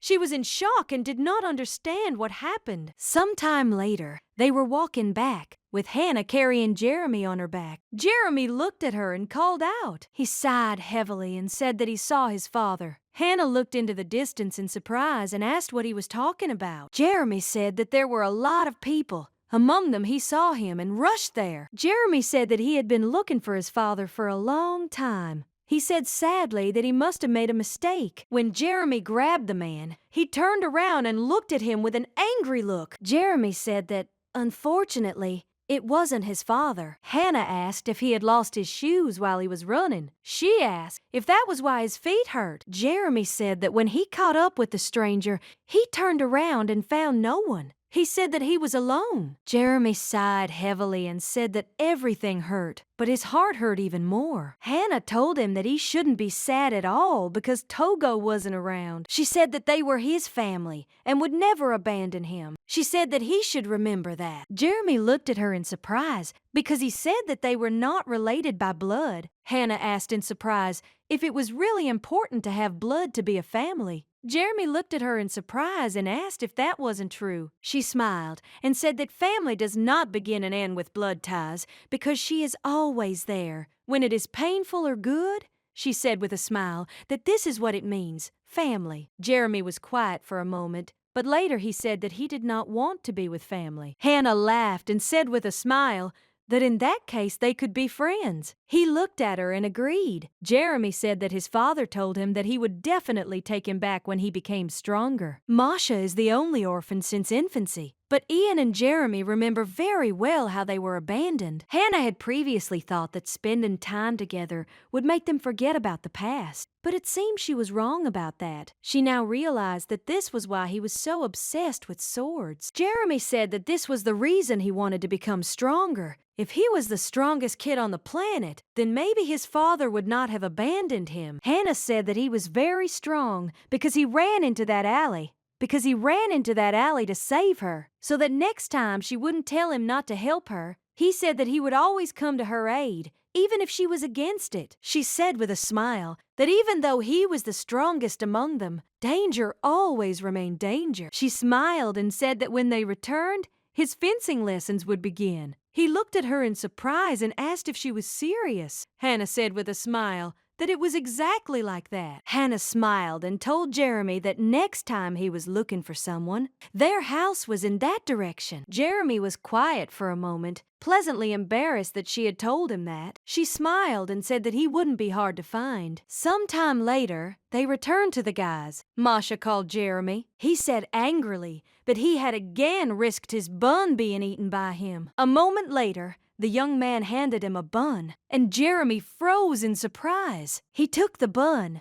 but noticed that it had already cooled down. But a moment later, he was eating with tears in his eyes. Masha looked at him and asked if it wasn't tasty. He said that in any case, Jeremy shouldn't slurp like a pig and shouldn't cry. Masha approached Yan and took his hand. He said that it was time for them to go. Masha told Ian that Jeremy was acting like an idiot again. Ian looked angrily at his friend, who was holding his hand. Hannah, in turn, watched the children's reactions closely. She was glad that they hadn't gone far. Hannah entered Jeremy's room and called him. He looked at her in surprise as he didn't expect her to come to him. She looked at him intently and asked if he was hamstering again. Looking at him, she saw a small hamster. She looked at him and asked how his legs were. Jeremy sighed heavily and said that it would be better when he slept. He looked at her in surprise and asked what she brought. She smiled and said that she made a foot bath for him. She said that she brought an herbal tea that should help him. Jeremy looked at her skeptically, with disbelief. He looked at his mentor with bewilderment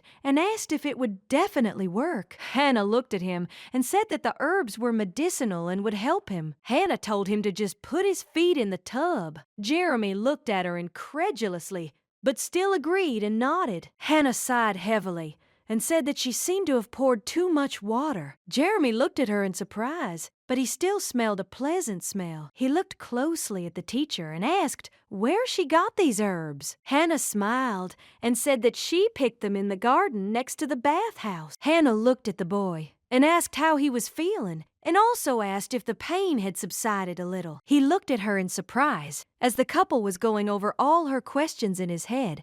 He was surprised by her concern. Jeremy looked at the mentor and said that he was already feeling much better. Hannah looked at him and said with a smile that this was very good. and a weight was lifted from her heart. She looked at him and said that they still had to go to the hospital tomorrow. Jeremy said that he didn't want to go there because they would give him bitter medicine. Hannah said that in order to learn fencing, your legs had to be healthy. Jeremy looked at her in surprise and asked if she really didn't mind his classes. Hannah looked at him in surprise and asked if she had ever lied to him. He said that she hadn't lied to him, but it was still very expensive. He looked at her and said that he remembered how she once let it slip that it was difficult for her to support them because of her low salary. She was shocked and asked if she had ever said that out loud. Now she remembered that she had once been lying on the lawn and singing about her grief. She had not been herself then, but she still repeated these actions every time at the end of the month. Jeremy rushed into the room to his mentor and called her. She sighed heavily and said that she wanted to lie down for another 5 minutes. Jeremy came closer to her and told her to get up because she had to look at his feet. He shook her and did not leave her side. Hannah was in shock and did not understand what he was talking about because she had not yet woken up. A moment later, she stood up and said that she would do everything. She looked at him in surprise and asked what he was doing here at the crack of dawn. Hannah looked at his legs in surprise. She was surprised. He smiled and said that he woke up and his legs were like new. She looked at him and said that everything was right and they didn't look so swollen anymore. Jeremy looked at her with admiration and said that his mentor and her potion had cured him. Hannah looked away and said with puzzlement that she doubted it. He looked at her and said with a smile that he swears he is right. He said that he will go and show the others. In the blink of an eye, he ran out into the street and showed his legs to his friends. Hannah looked at the boy in surprise. She wondered how this could help him. For a moment, she wondered if it could be that the water in the bathhouse was holy, or if the grass mown on the lawn really did have healing properties. She knew that. However, it was not so important. The main thing was that Jeremy felt better, rubbing the back of his head with his hand. Her hand lit up. Hannah looked closely at Caesar, wondering why he was leafing through the papers with such a dissatisfied expression. She looked at him intently and was stunned. She wondered why he suddenly glowed like that. A moment later, Caesar looked at her and asked where they got that strange ostrich. The young lady was taken aback as she was staring at him. This morning, Caesar came to them and saw their pet. He looked at the bird in surprise and asked if this ostrich had a special diet. Masha looked at him in surprise and said that it seemed like he was a little mistaken, since it was a chicken. Hannah was surprised because he only found out about Coco's existence today. Hannah looked at him and said puzzledly that it was not an ostrich. But a moment later, she was taken aback as she realized that she should have called him an ostrich after all, since she had no idea what it was. He looked at her and said that this chicken. Hannah looked at him in surprise. She wondered if he was crazy. She couldn't believe how he believed that Coco was a chicken. Hannah said that they found him in the garden in front of the temple. She thought that she still shouldn't say that Coco was hatched by Masha. Hannah looked at him and said that she wanted to ask something. He looked at her in surprise, waiting for the question. Hannah asked him how he got into their temple. Caesar looked at her closely and said with a smile that he had been told they needed a replacement. She said that she simply did not expect that he would be sent to serve in this temple. He looked at her puzzledly and said that it seemed that someone thought too highly of him. She didn't say this just like that, but only based on the original story, where Caesar was described as a talented priest. He was blessed by the goddess herself, and he was the son of a holy father. That's why it's strange that he's not in the central temple. Hannah looked at him and said that she just thought he was a very talented person. She was in shock because now her conscience was bothering her. To be honest, she didn't consider him talented at all. He seemed more like a typical guy who constantly sits at the computer and doesn't sleep for days. Caesar looked at her intently and said that he was being lied to again. She looked at him in surprise as she wondered if he really could read minds. She smiled and said that it was time for her to go. She understood that she needed to leave quickly so as not to cause more trouble. She walked away and he simply waved back, looking at him. She understood that he was definitely not a professional. That same day, She had a scheduled nap time. Hannah looked at Coco in surprise. She looked at him intently, wondering what he was. Coco looked at her and just grunted. Hannah pulled a piece of bread at him and told him to eat it. Coco looked at the bread in surprise and grunted. She looked at him in surprise and asked with a smile how such a tiny body could fit so much food. She still wondered who he really was. She looked at him and said that he was definitely not a dragon, since he did not look like one at all. Hannah lay down on the ground and sighed heavily, saying that she needed a nap too. She smiled and said that at this rate, she would definitely become attached to him. Coco, in turn, lay down next to her, and for some time they slept peacefully on the ground. Hannah baked homemade cookies and entered the temple as she was looking for the paladins. She was a little puzzled and surprised, as their temple was empty. After the bishop was replaced, several paladins appeared in their temple. She thought that perhaps they did not care about this temple, but they were followers of the child blessed by the goddess. The reason she was looking for them so hard was very simple. She wanted to bribe a potential fencing teacher for Jeremy, and the bribe was cookies. Moses looked at her and asked if she really wanted to appease someone. Hannah shuddered because she did not expect someone to sneak up on her from behind. Moses looked at her and with his radiant smile apologized. He said that it seemed like he had scared her. She looked at him and greeted him with a smile. He greeted her too. He looked intently at the young lady and asked how he could help her. Hannah smiled and said it was nothing important. She just baked too many cookies, so she brought some to treat them. He looked at her and thanked her. She looked at him and called out. He looked at her in surprise. She said that he was probably very bored working in a temple located on the outskirts. Moses looked at her closely and said that this was not really the case. Hannah knew that she could not just give up. She looked at him and asked with a smile if he had any hobbies. He looked at her in surprise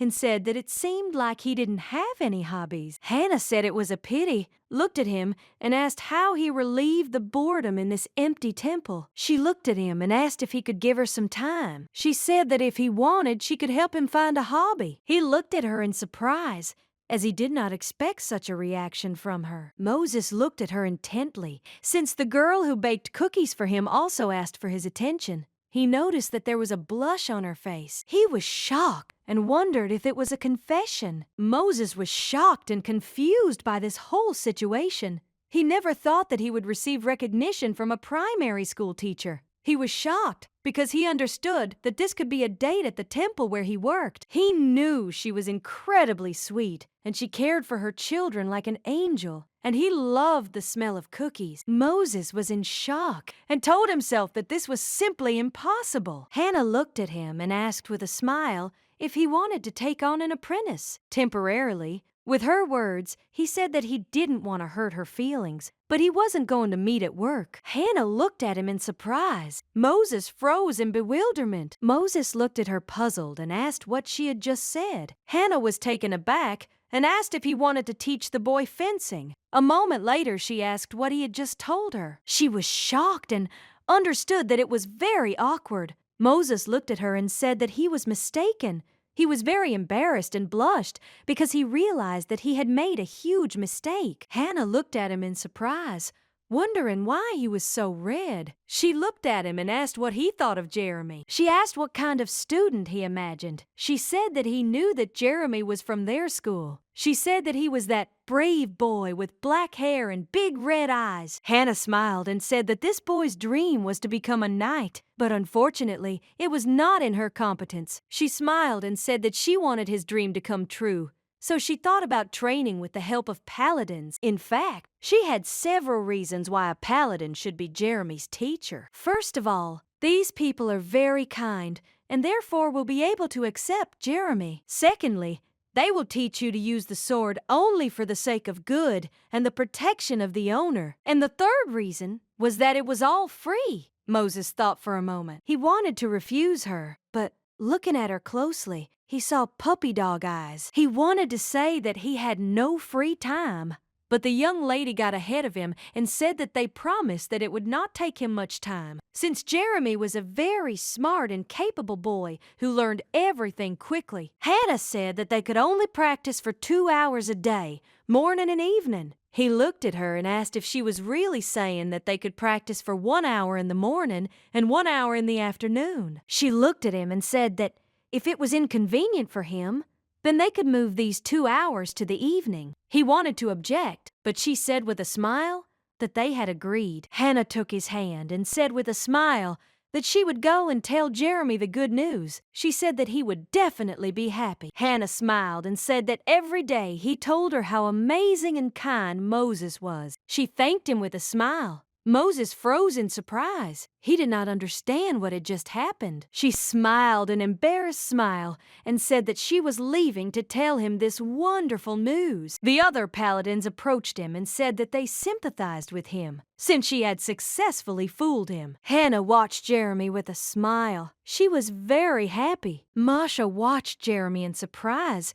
and asked what was so interesting about waving a wooden stick. Hannah smiled and said that this is his first lesson and it takes time to learn. She said that Jeremy, may you become a great, beautiful, and noble knight in the future. Jan said that to become a paladin, one must be devoted to religion. Hannah smiled and said that was why he would be a knight. Masha sighed and said that it looked like Jeremy would probably get tired soon. Hannah smiled and looked at Jeremy, telling the children to be more supportive of their friend. She said that she allowed him to study what he wanted to study. Hannah looked at the children and asked if they had any plans for their future. Jan, speaking monotonously, looked down at his book and said he had no plans. Hannah looked at him intently. She understood that he, in turn, needn't worry about that, since he would become emperor anyway. Masha said shyly that he wanted to work at the zoo. Hannah looked at the boy in surprise. She wondered if he really wanted to take care of animals. Hannah said that this was a great plan for the future. Hannah smiled and said that she really hoped that they would do something that would make them happy. Masha looked at her and asked if she was happy. She looked at the boy in surprise, as she did not understand what he was talking about. Masha asked if she liked being a teacher. Hannah thought about this question for a moment. She knew that it was very difficult for her to get used to the body and adapt to the temple, as if yesterday she was fighting for her future with the children. She looked at the children and said with a smile that she was very happy. Hannah said that for this reason they should lead the life they want, just like she did. Ian thought for a moment, but did not answer. He thought about it for a while. Hannah smiled as she looked at the bag of groceries and said she thought it would be enough for dinner tonight. Hannah looked away in surprise as she noticed Caesar acting out of character. She looked at him in surprise and asked what he was doing. Caesar, puzzled, said that he was just walking. She looked at him in surprise and asked where he was going. He didn't answer and only groaned in response. She looked at him and asked if he had eaten anything expired today. Hannah asked if he needed to go to the bathroom. A moment later, Caesar fell to the ground. She came closer to him and asked what he had eaten wrong. She said that he looked like a squeezed lemon. Caesar gathered all his last strength and said that he had eaten rice in the dining room. Hannah looked at him and asked if she should call a doctor for him. Caesar said that the doctor had already been and left. The young lady looked at him in surprise. She sighed heavily and said that, in that case, she could not help him in any way. She smiled at her, wished him a good day, as she had to go and feed her children. Caesar looked angrily after her, but the young lady still did not pay attention to him and left. Hannah looked at the children with surprise and confusion and asked what happened. Masha said that they were very hungry. Hannah was surprised. She didn't understand what was going on at all. Jeremy said that now, even if she cooks something nasty, they will still eat it. Hannah looked at them in surprise. The rest looked at them. She thought that they would now say that they didn't like her food, and they secretly went to the temple to eat. Masha sighed heavily and said that the food there was always tastier. Hannah looked at Jan and asked why he was feeling okay. Ian sighed heavily and said that the teacher's food was melting in her mouth. A moment later, he said everything would thaw. Except the broccoli, Jeremy sighed heavily. The young lady smiled, as she now understood what was going on. When she was at the market, Broccoli was on sale, so she stocked up on it. You'll go bad, so she gave Broccoli a different diet. Hannah looked at the children with confusion, wondering what she should do with them now. Jeremy was puzzled and said that he was going to vomit. Masha looked at her friend and said that he was simply behaving disgustingly. Hannah sighed heavily. She said that they couldn't live a single day without adventures. She said that she thought that everyone in the temple had food poisoning right now. Apparently, they didn't pay attention to expiration dates at all. She was preparing some kind of decoction, and Cyan said that she needed to add a little honey. Hannah looked at the spice rack in surprise and said she might add a few more tea leaves for flavor. After all the preparations, she tasted it and wondered if she should make more of the product, since she needed to cure not only her children. The children looked warily and intently, with distrust at the liquid she gave them. Later, Hannah brought the brew to everyone in the temple. Hannah looked at the nation at dawn and told him to drink the brew right away. Caesar looked at her with surprise and confusion. Hannah said that she had prepared a honey decoction for them. She said that since he couldn't eat, he should try drinking it. Caesar, puzzled, told her to leave everything on the table. She looked at him and said that she would leave everything, and the kettle. She said that he could share with other people if anyone asked him. Hannah wondered in surprise why she was doing everyone's work today. She realized that things weren't so bad anymore. Caesar knew he had no other choice, and shaken with pain, he sat down on the sofa. A moment later, he took the glass of honey infusion and began to drink it. He was a little puzzled, as the infusion was very sweet. Caesar looked at the glass in surprise, which was empty. He was in shock as he felt. Caesar looked at Curtis and asked if he was feeling better. Curtis smiled and said that it was exactly like that. And he also saw that Caesar had also become better. Caesar looked at his assistant with bewilderment and asked why he was cured. Curtis looked at him with surprise and asked if he didn't like it. Caesar said that it was simply very strange that the entire temple was healed in one day. He did not understand what the reason was. Caesar looked at Curtis in surprise and asked if he drank honey tea yesterday. Curtis looked at him in surprise. Curtis thought for a moment, and after a few minutes of reflection, he said that he had drunk the concoction that was given to him in the cafeteria. Caesar remembered how he had also drunk honey infusion yesterday and felt much better. And in the morning, everything had disappeared as if by magic. Caesar looked at Curtis and asked if he thought it was strange, since it wasn't a doctor who did it, but their teacher. Curtis looked at the nation in surprise and asked if he really needed to investigate this case. Caesar thought about it all for a moment. Curtis looked at the young lady and said that the clergy were proud of her concoction. She looked at him in surprise, as she did not understand what he was talking about. She did not understand how they could be cured with simple water and honey. He looked at her in surprise and asked how she managed it. The young lady hesitated because she did not know what to answer. She smiled and said that it was all thanks to a spoonful of honey and a pinch of love, and clean water was also present in the decoction. He looked at her in surprise and asked if it was really only these ingredients that helped them. She looked at him and said that she added a few more leaves to the tea and nothing more. Jeremy ran up to Curtis and said that this was not the mentor's first brew. Curtis looked at the boy in surprise. Jeremy said that his legs were also cured with his help. Curtis looked at the boy in surprise. Curtis asked the young lady how she did it. She said that she mixed simple spring water and medicinal herbs, asked her if she had heard of medicinal plants. The young lady said that although it didn't matter, she just added whatever safe herbs that smelled good. He looked at her in surprise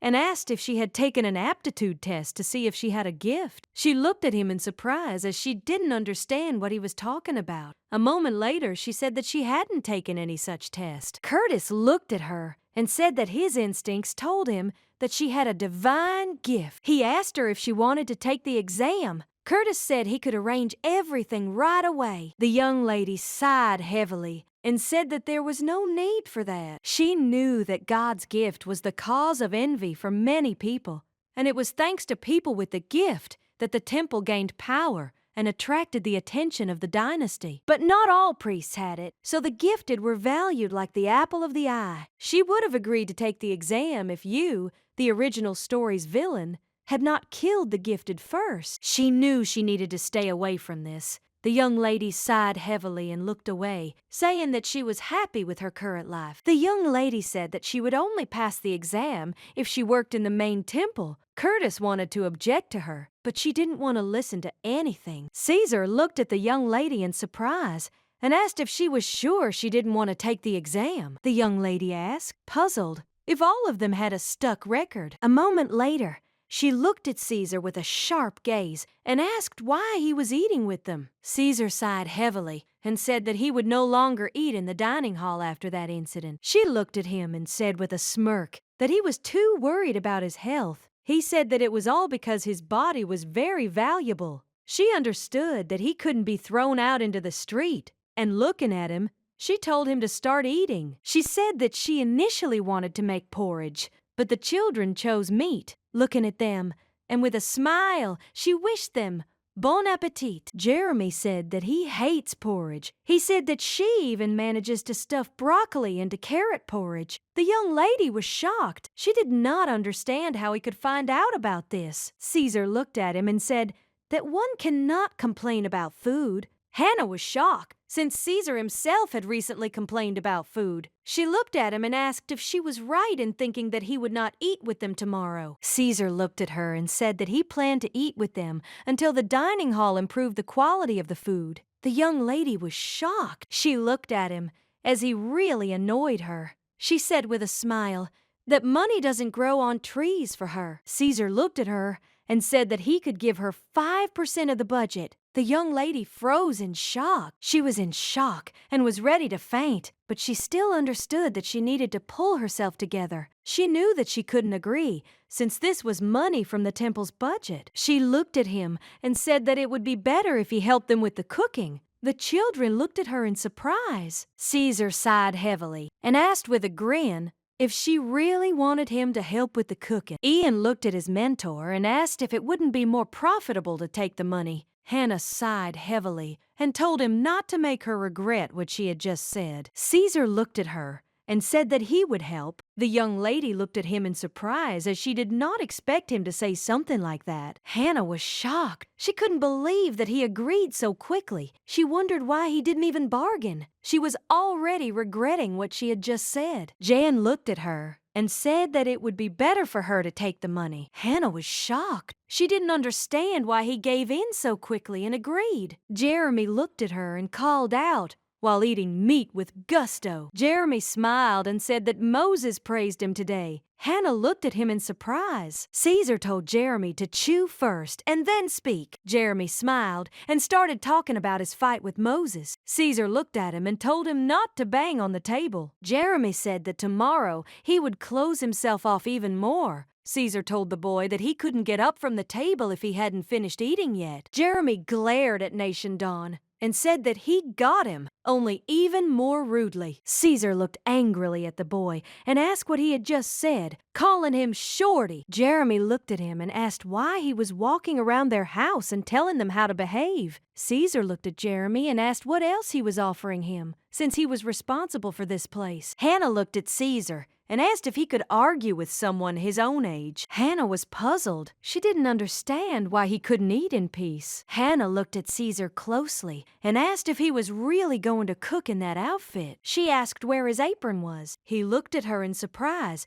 and asked what she was wearing. The young lady hesitated because she didn't know what to answer. Caesar looked at her intently and said that if she took up cooking, she needed to look appropriate. The young lady knew that Caesar, in turn, had an incredibly attractive appearance. She understood that if he wore more than just priestly clothes, he could easily pull off a model look. She looked at him and asked with a smile if he was sure he wanted to cook. Caesar smiled and said that it would be very easy. She looked at him with disbelief, as he did not look like a man who had ever gotten his hands dirty in the kitchen. Caesar looked at her and asked what he needed to do. The young lady said that he could start by cutting the potatoes. He looked at her sideways and said that it wouldn't be too difficult for him. The young lady looked at him puzzled, wondering if he was being too self-confident. She knew that if he made a mistake, he would be done for. Hannah looked at Caesar intently and said that he was cutting the potatoes incorrectly. She said that Ian would not eat them like that. He looked at her in surprise and asked what she was talking about. She asked who cuts them like that. Caesar, puzzled, said that he tried his best. Hannah looked at him intently, without asking where all the potatoes had gone, and Caesar, in turn, could barely contain his emotions. Hannah, in turn, looked at him intently with a smirk on her face. She found it funny to see this self-confident, impudent man peeling potatoes. He looked at her in surprise and asked if that was all the potatoes she had given him. She said there should have been twice as many. He looked at her and asked what else he should do. He knew he had to endure everything. The young lady looked at him and said with a smile that he needed to cut carrots. He looked at her in surprise and asked what she was doing while he was peeling potatoes. She smiled and said that she had been following him. Caesar looked at her puzzled. She saw his angry look and said with a smile that she would help him. The young lady looked at him and said with a smile that the carrots needed to be chopped finely. She looked at him, puzzled, and asked, "Who cuts carrots into such large pieces? I didn't say that children would eat them, and that it would be difficult for them to chew such large pieces." Caesar, in turn, was trembling with anger. He was furious, but a moment later, he looked at her intently and asked if they would rather agree on payment from the budget. Hannah looked at him and asked why he had changed his mind so suddenly. Caesar looked at the young lady and told her to make him some tea. She sighed heavily and told him to brew it himself. Caesar looked at her intently and said that he was not feeling well. Hannah said furiously that he was just being selfish. She looked at him and asked why he couldn't do anything for himself. She looked at him and said that she was not his personal maid. Caesar looked at her and said that he did not want to dirty his delicate hands. She said with fury that he was eating breakfast, lunch, and dinner here just like a parasite. Hannah said that she did not have enough food to feed so many people. She looked at him and asked why he continued to come to them. Caesar looked at her and asked with a smile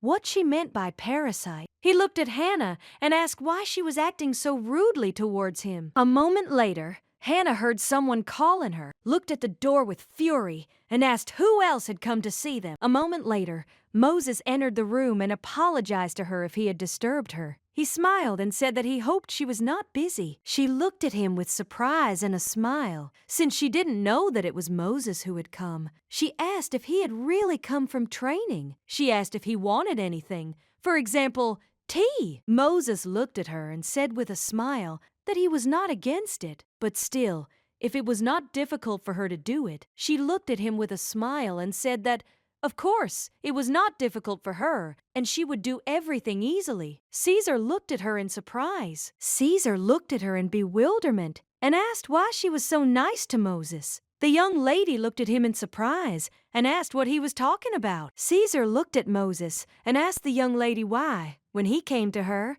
she herself offered him tea. Hannah looked at Caesar and said that it was because Moses was teaching Jeremy. Caesar looked at Moses closely and asked if he had found himself even more work. Moses sighed heavily and said that he would not call it work. Caesar said that this violated their contract. Moses looked at Caesar in surprise and confusion and said that under his paladin contract, there are no restrictions. Caesar looked at the login floor and said with a grin that apparently he decided to act willfully, since he works in a temple on the outskirts. Hannah was surprised by his task, but looked at Caesar and did not ask why he suddenly had such anger towards the paladin. A moment later, Hannah handed him a cup of tea, looked at him in surprise, and asked if he wasn't going to drink it. Hannah said it was okay if he didn't want to, but Caesar snatched the glass of tea from her with lightning speed. Caesar drank all the tea to the bottom. He looked intently at the young lady with a duck face. She thought that he was getting better after all, but she was still perplexed because she did not understand why he was smiling at her so radiantly. Caesar looked at the young lady and wished her luck with a grin. The young lady looked at Caesar in surprise and asked if all this hysteria was really just about tea. Hannah was shocked because she noticed that he had stolen her glass again. Curtis looked at Caesar in surprise and did not ask if he had brought another glass. Caesar smiled and said that, leaving him here, Curtis told Caesar that this is why the teacher does not like him so much. Caesar said with a smirk that it wouldn't take much for her to like him. Just choose one of the ideas as a student. Curtis looked at Caesar with surprise and confusion He didn't understand what he was talking about. Curtis looked at Caesar and asked if he knew if the young lady had changed her mind about the exam. Caesar looked at him and said that the young lady said that she didn't want to, and there was nothing he could do about it. Curtis asked if he wasn't even going to report this to the main temple. Caesar looked at him in surprise and asked what he needed to be told. He asked if he really needed to be told that the teacher had prepared some delicious water with honey. Then he looked at him and said that that was not what he was talking about. Curtis said the gift of healing is one of the rarest, and following the rules, they must report other people. Caesar looked at his companion in surprise and asked if he looked like someone who followed the rules. The priest sighed heavily. He understood that it was useless to say anything. Curtis looked at Caesar and asked if he thought the truth would come out sooner or later. Caesar looked hard at his companion and said that he did not want to think about it. Curtis, gritting his teeth, said that he had warned him. A gift from God, despite the will of its owner, will always find a place for itself. This is fate, which no one can decide. Emerald Meadow, with a teacher and children. He knew she might disappear if the temple learned of her gift. Caesar knew he couldn't let this happen, and he said to himself that he would pray for them. Time flew by in an instant. My pleasant memories of her life with the children fit into a large book. I was so carried away that I didn't notice how the end of their 4th summer together had come. Hannah looked at Caesar in surprise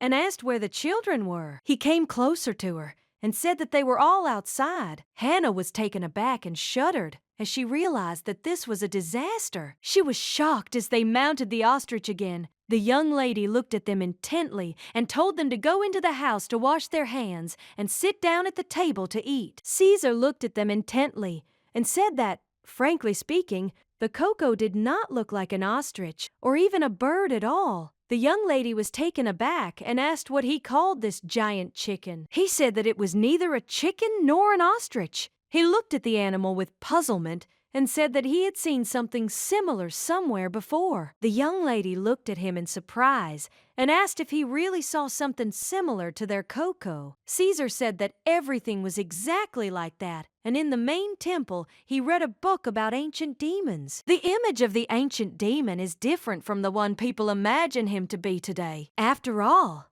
now he is just a low-ranking monster. The original demons were intelligent beings that could use magic. The young lady sighed heavily and told Caesar not to talk nonsense since they no longer existed. She said with a smirk that it was hardly possible to call Coco an intelligent creature. Some time later, Moses came up to them. He looked at the young lady and said that she had previously said that Coco hatched from a strange egg. Moses looked at the young lady and asked if that was not the case.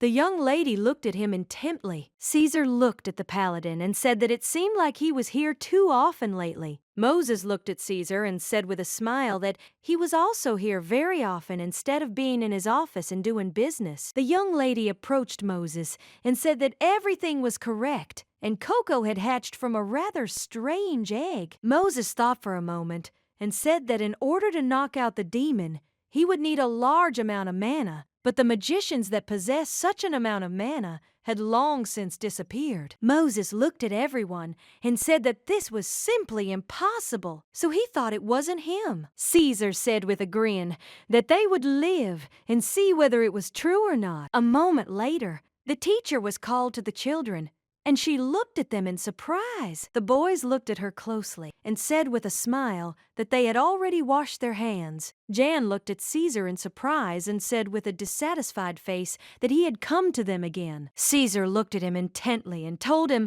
not to forget to do good and offer help to those in need. The boy, in turn, thought about it, but still agreed with him. Hannah looked at Jeremy and asked if he had improved his fencing skills. Jeremy nodded and said that he had certainly improved. Moses said with a smile that Jeremy was very talented. Hannah smiled and asked Moses if Jeremy could become a knight. She knew that being a knight was still better than being a mafia boss who terrorized the empire. Moses smiled and said that he thought he could become a knight. Moses asked her if she was against Jeremy entering the Knight Academy. The young lady looked at Moses in surprise as she did not expect him to ask her something like that. Moses said that the temple is responsible for children up to 15 years old, but one can enter the night academy from the age of 13. The young lady looked at Moses in surprise and asked what kind of place this was. Moses said that the night academy was no different from other schools, and it was simply the perfect place to develop one's talent for fencing. Moses said that it would take 3 to 10 years to study,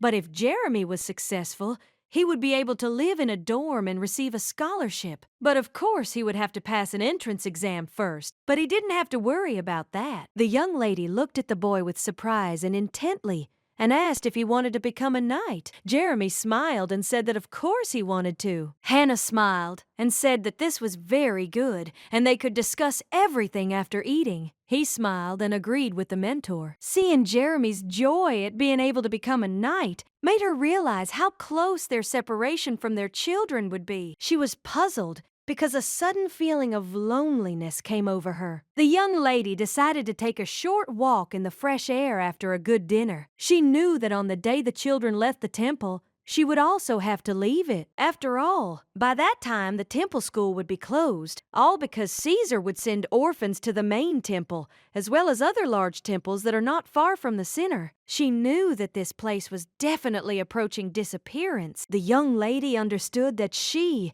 Masha, and Jan should already think about their future. The young lady sighed heavily and wondered if the cook was sleeping now. She said that she needed to look into the chicken coop. A moment later, someone asked her if the chicken coop was destroyed. The young lady was taken aback and frightened. She looked around in surprise and asked who had just said that. Caesar looked at her and asked with a smile when she would stop being so scared. He looked at her and asked how many times he had told her that she should sleep in her room at night. The young lady sighed heavily and said that fresh air helps her to relax. He looked at her and asked if he could inquire about the reason for her sighs. She sighed heavily and said that nothing special. She was just thinking about the immediate future. He looked at her and said with a smile that if she still had no plans, she could always take the exam. The young lady understood that she had no plans to risk her own life. Hannah looked at him and asked why he never returned to the central temple. Caesar looked at her intently, but did not answer. A moment later, he said that there must be a reason why God brought him here. She looked at him intently and thought, since she had not heard him make excuses for a long time. He said with a grin that he seemed to have an interesting excuse. The young lady was shocked, since she had not said that at all,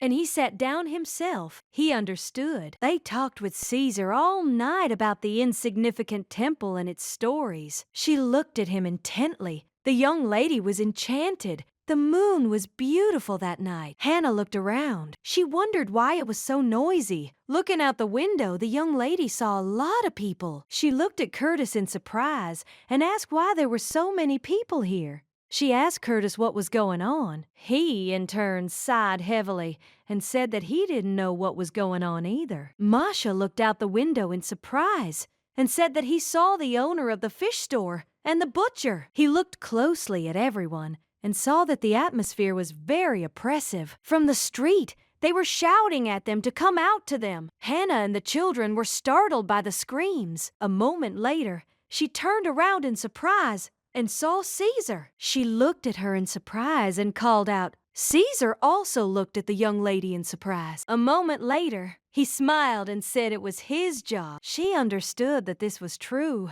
but she still worried about him. She was a little upset that he had just drawn a line between them because of the current situation. She stared at him as she was very worried after she heard the news that the village was infected with the plague. The young lady looked at Moses with puzzlement and asked if there was really a plague in the village now. He looked at her closely and said that he was exactly like that. Moses said that a couple of days ago she appeared in a village that was located behind the mountains, and now she has spread here too. She looked at him and asked what was wrong with the residents and how bad it was. Moses said that the plague was only in its initial stages, so it wasn't that serious, but the residents decided to share it with the others in the temple. The young lady was shocked by everything that was happening. She could not believe the truth of his words. She looked at him intently and asked what the bishop was doing. He sighed heavily and said that he was now praying for the villagers. The young lady looked at the paladin with a puzzled look and said that the temple should be closed at this time. Moses said that when there is chaos in the area, it is always open. Perhaps they will alternate with other temples, but now they are open 24 hours a day. Moses said that Caesar would probably pray alone now until they lost consciousness. The young lady looked at the paladin in surprise. She wondered if they were really talking about Caesar alone. She only knew the one who irritated everyone. Moses looked at the young lady and said with a smile that she didn't know him well. Moses looked at her and said that when Caesar was only 9 years old, his empire was destroyed by a mad magician, and in the ruined city, he prayed for a whole week, forgetting about food and sleep. Moses said that this is how he got his gift. Hannah looked at him in surprise and asked if he hadn't had the gift since birth. Moses said that usually children are born with a minimum amount of bath, and the powers are discovered after waking up. Moses said that is why even now Caesar is ready to pray to stop the chaos. Moses smiled and said that this is his nature. The young lady smiled and said that it was not for nothing that he was appointed their bishop. She was shocked, as it turned out very awkward. If only she had known, she would never have called him a slacker. Moses said that anyway, he came here to inform her that the children should not have contact with other people, and she also, since she is their caregiver and should keep an eye on them. She looked at him and thanked him for warning her. The young lady knew she needed to rest and digest everything she had heard. Hannah looked at Curtis closely and said she thought the people at the temple were having a hard time, so she had some iced tea of her own for them. Curtis looked at her closely and said with a smile that she had prepared well. Hannah looked at him and said that she thought clergy should use protective equipment too.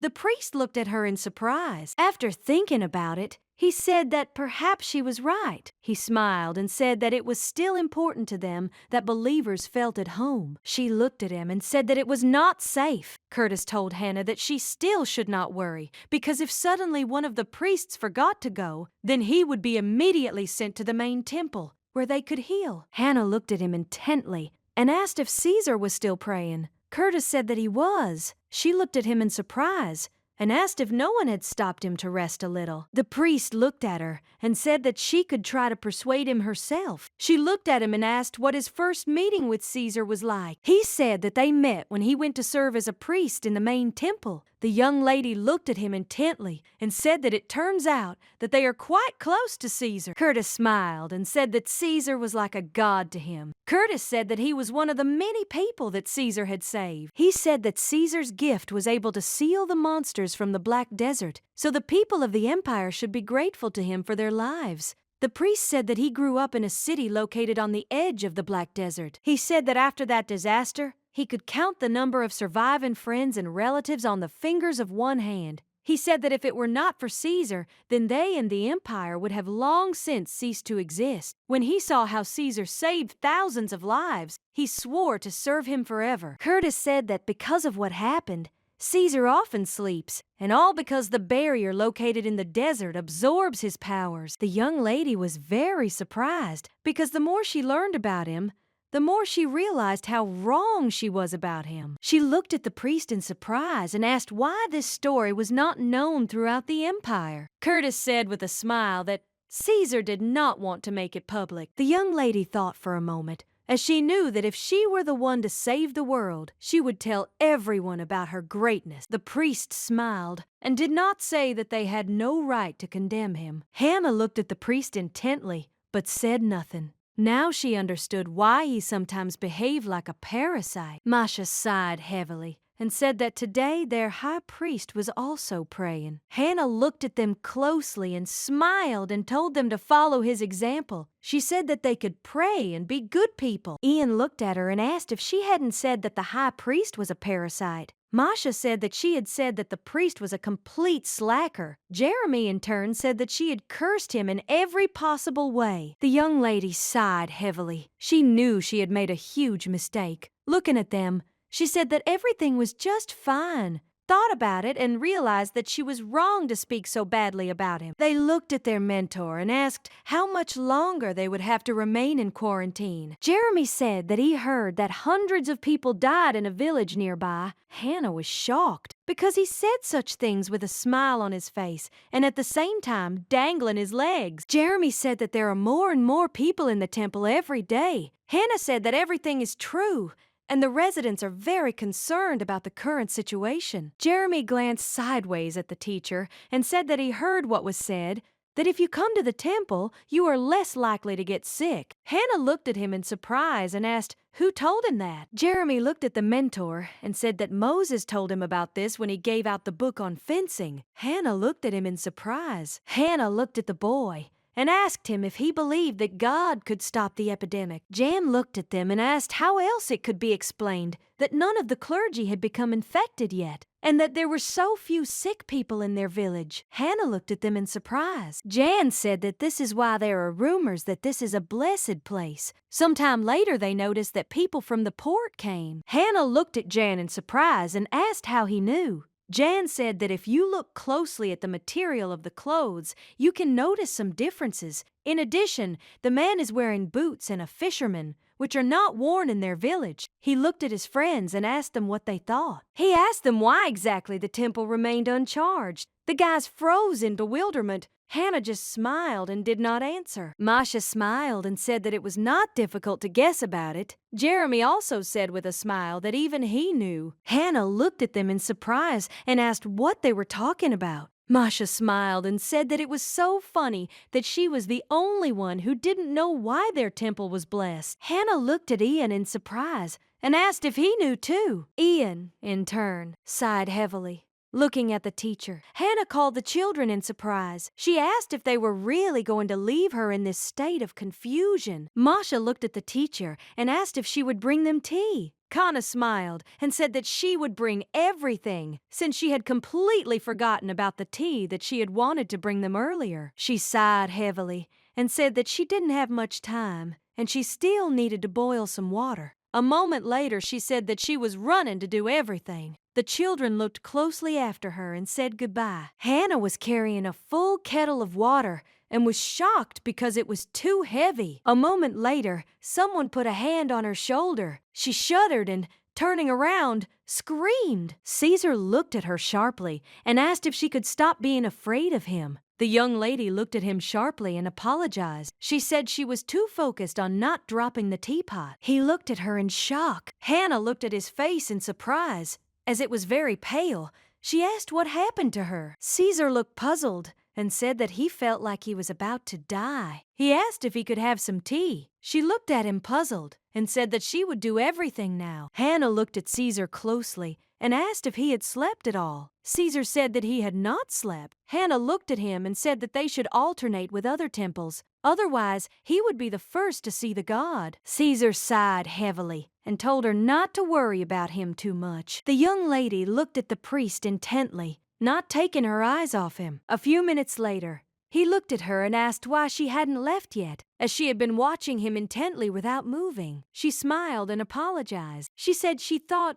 he was sleeping standing up. The young lady was shocked. She wondered if all he wanted from her was water. She knew that he could have said goodbye to her for the sake of decency. She looked at him and said that she had been told that he was simply a wonderful person. Caesar did not answer anything, but only frowned. She said with a smile that he had sealed the Black Desert and had received divine power through prayers as a child. The Kaiser looked at her and said that it seemed like someone had a long tongue. She smiled and told him not to say that. She said that it was better for him to tell her what he felt when he awakened his gift. He looked away from her, puzzled, and asked why she needed that. Hannah said he sleeps a lot to keep the monsters at bay. She asked if he had to do that throughout his life. He looked at her and said that he was 13 when the incident happened. The young lady looked at him in surprise and asked if this meant that he had solved the problem with fatigue during this time. He looked at her and said angrily that it wasn't so. He said that he wasn't such an idiot as he used to be, and now he could get rid of the monsters without all these seals. She looked at him in surprise, as she didn't understand what he was talking about. The teaser said that he could just kill them all. She knew that if she thought about it,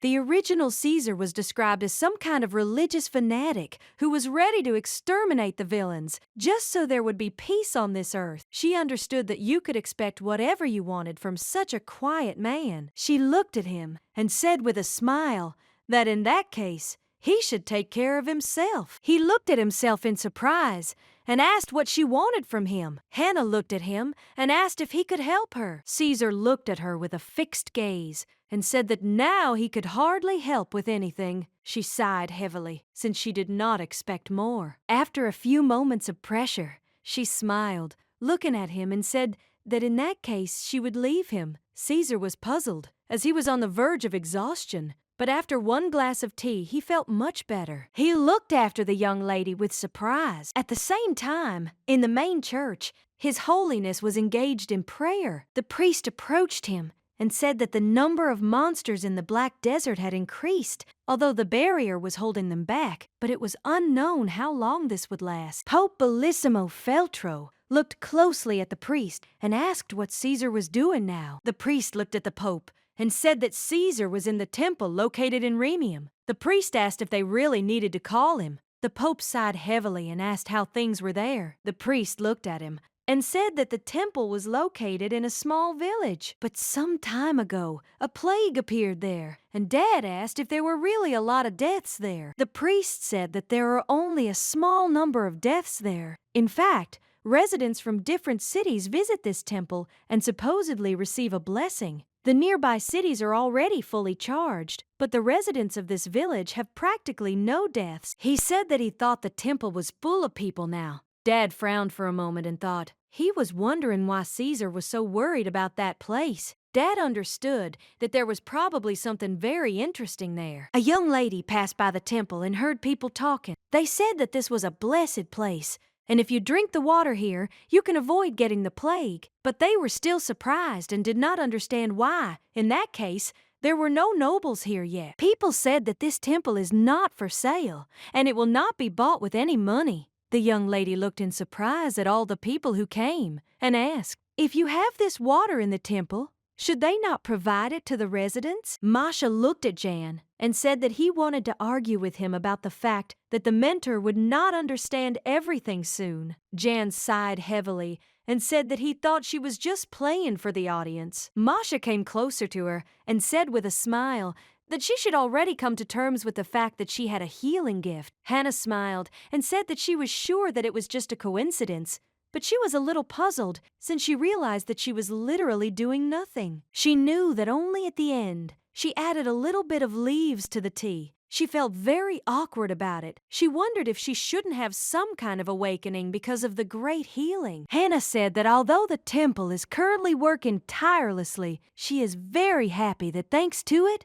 the villagers are safe. But she still wondered why she was so sleepy now. Hannah looked at the children and said that she was going to take a little nap and that they should wake her up after class. Masha looked at the mentor and said that it seemed like she had big problems. Jan asked the mentor if they needed to call someone. A moment later, they saw the bishop, who said that they did not need to call anyone. He looked closely at the young lady and said that his intuition had not failed him after all. He slowly picked her up in his arms. Caesar said that he also often sleeps when he uses the gift. Ian looked at Caesar and asked if their mentor was ill. Caesar said that their mentor was just tired. Yang looked at Caesar and asked if it was harmful to the body to use such a large amount of sacred power. Caesar would in turn look closely at the boy and told him to look at him. Ian sighed heavily and said that it seemed to be doing harm. Caesar looked at the boy angrily and said that he wanted to convey to him that there was nothing wrong with it. Jan said that their world is set up so that every gift comes at a price, so he has every right to worry. Caesar said that he was right. Sooner or later you will have to pay for everything, since God does not give anything for free. Masha looked at him in surprise and asked why everything was exactly like this.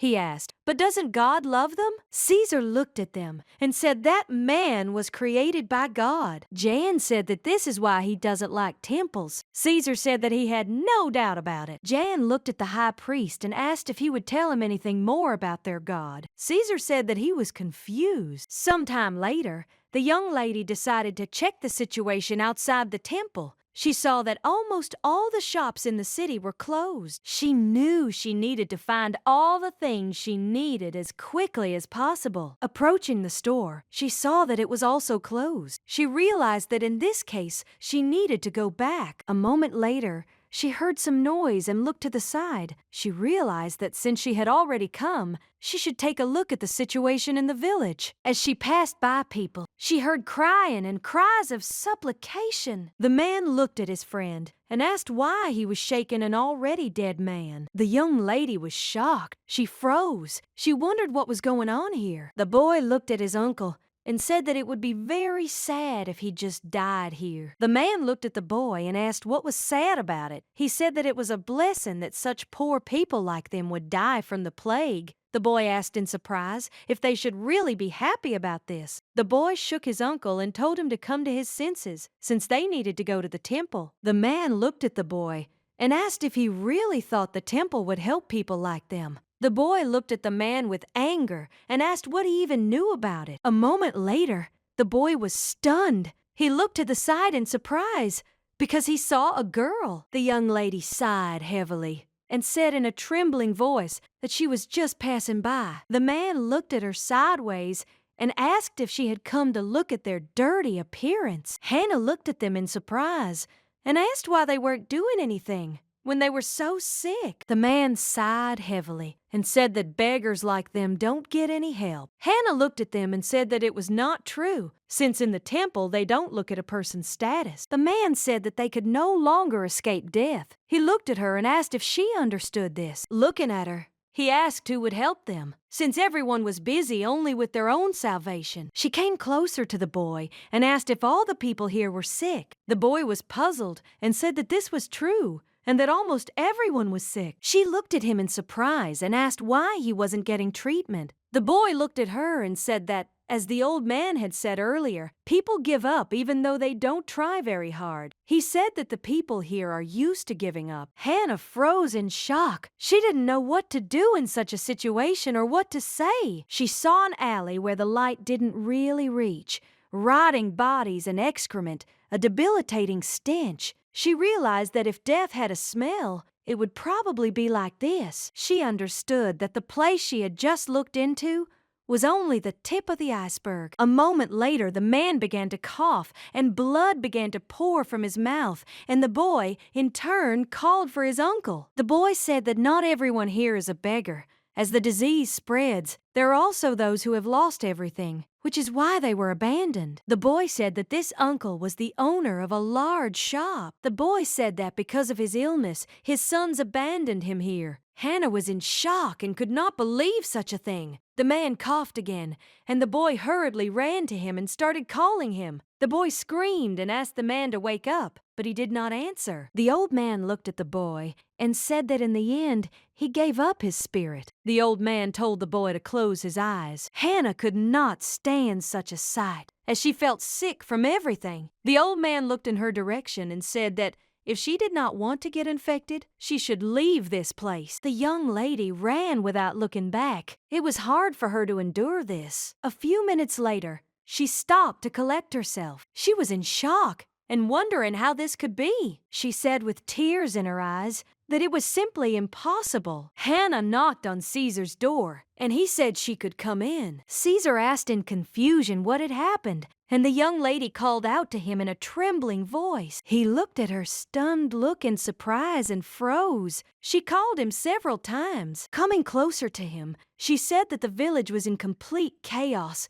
People were dying, coughing up blood, and families were abandoning their relatives who were sick. Caesar came closer to her and told her that she needed to sit down first and then they would talk. He looked at her and told her to calm down and take a breath and then tell him everything. Hannah calmed down and a moment later said that there were many plague patients in the village. With a trembling voice, she said that there were a lot of them He looked at her and said that it meant she was in great shock when she saw everything. Hannah said that it was difficult for them to come to the temple, let alone to the hospital. Caesar said that the temple was open to everyone. He said that they should dare to say that not only those who have access to it can enjoy the right to all benefits. She looked at him and asked if he could leave the temple to help the people. Caesar looked at her and said that they just didn't have enough people to look after all the sick people outside the temple. She was shocked, but still understood the situation. She knew that not only Caesar, but also other priests were not sleeping at night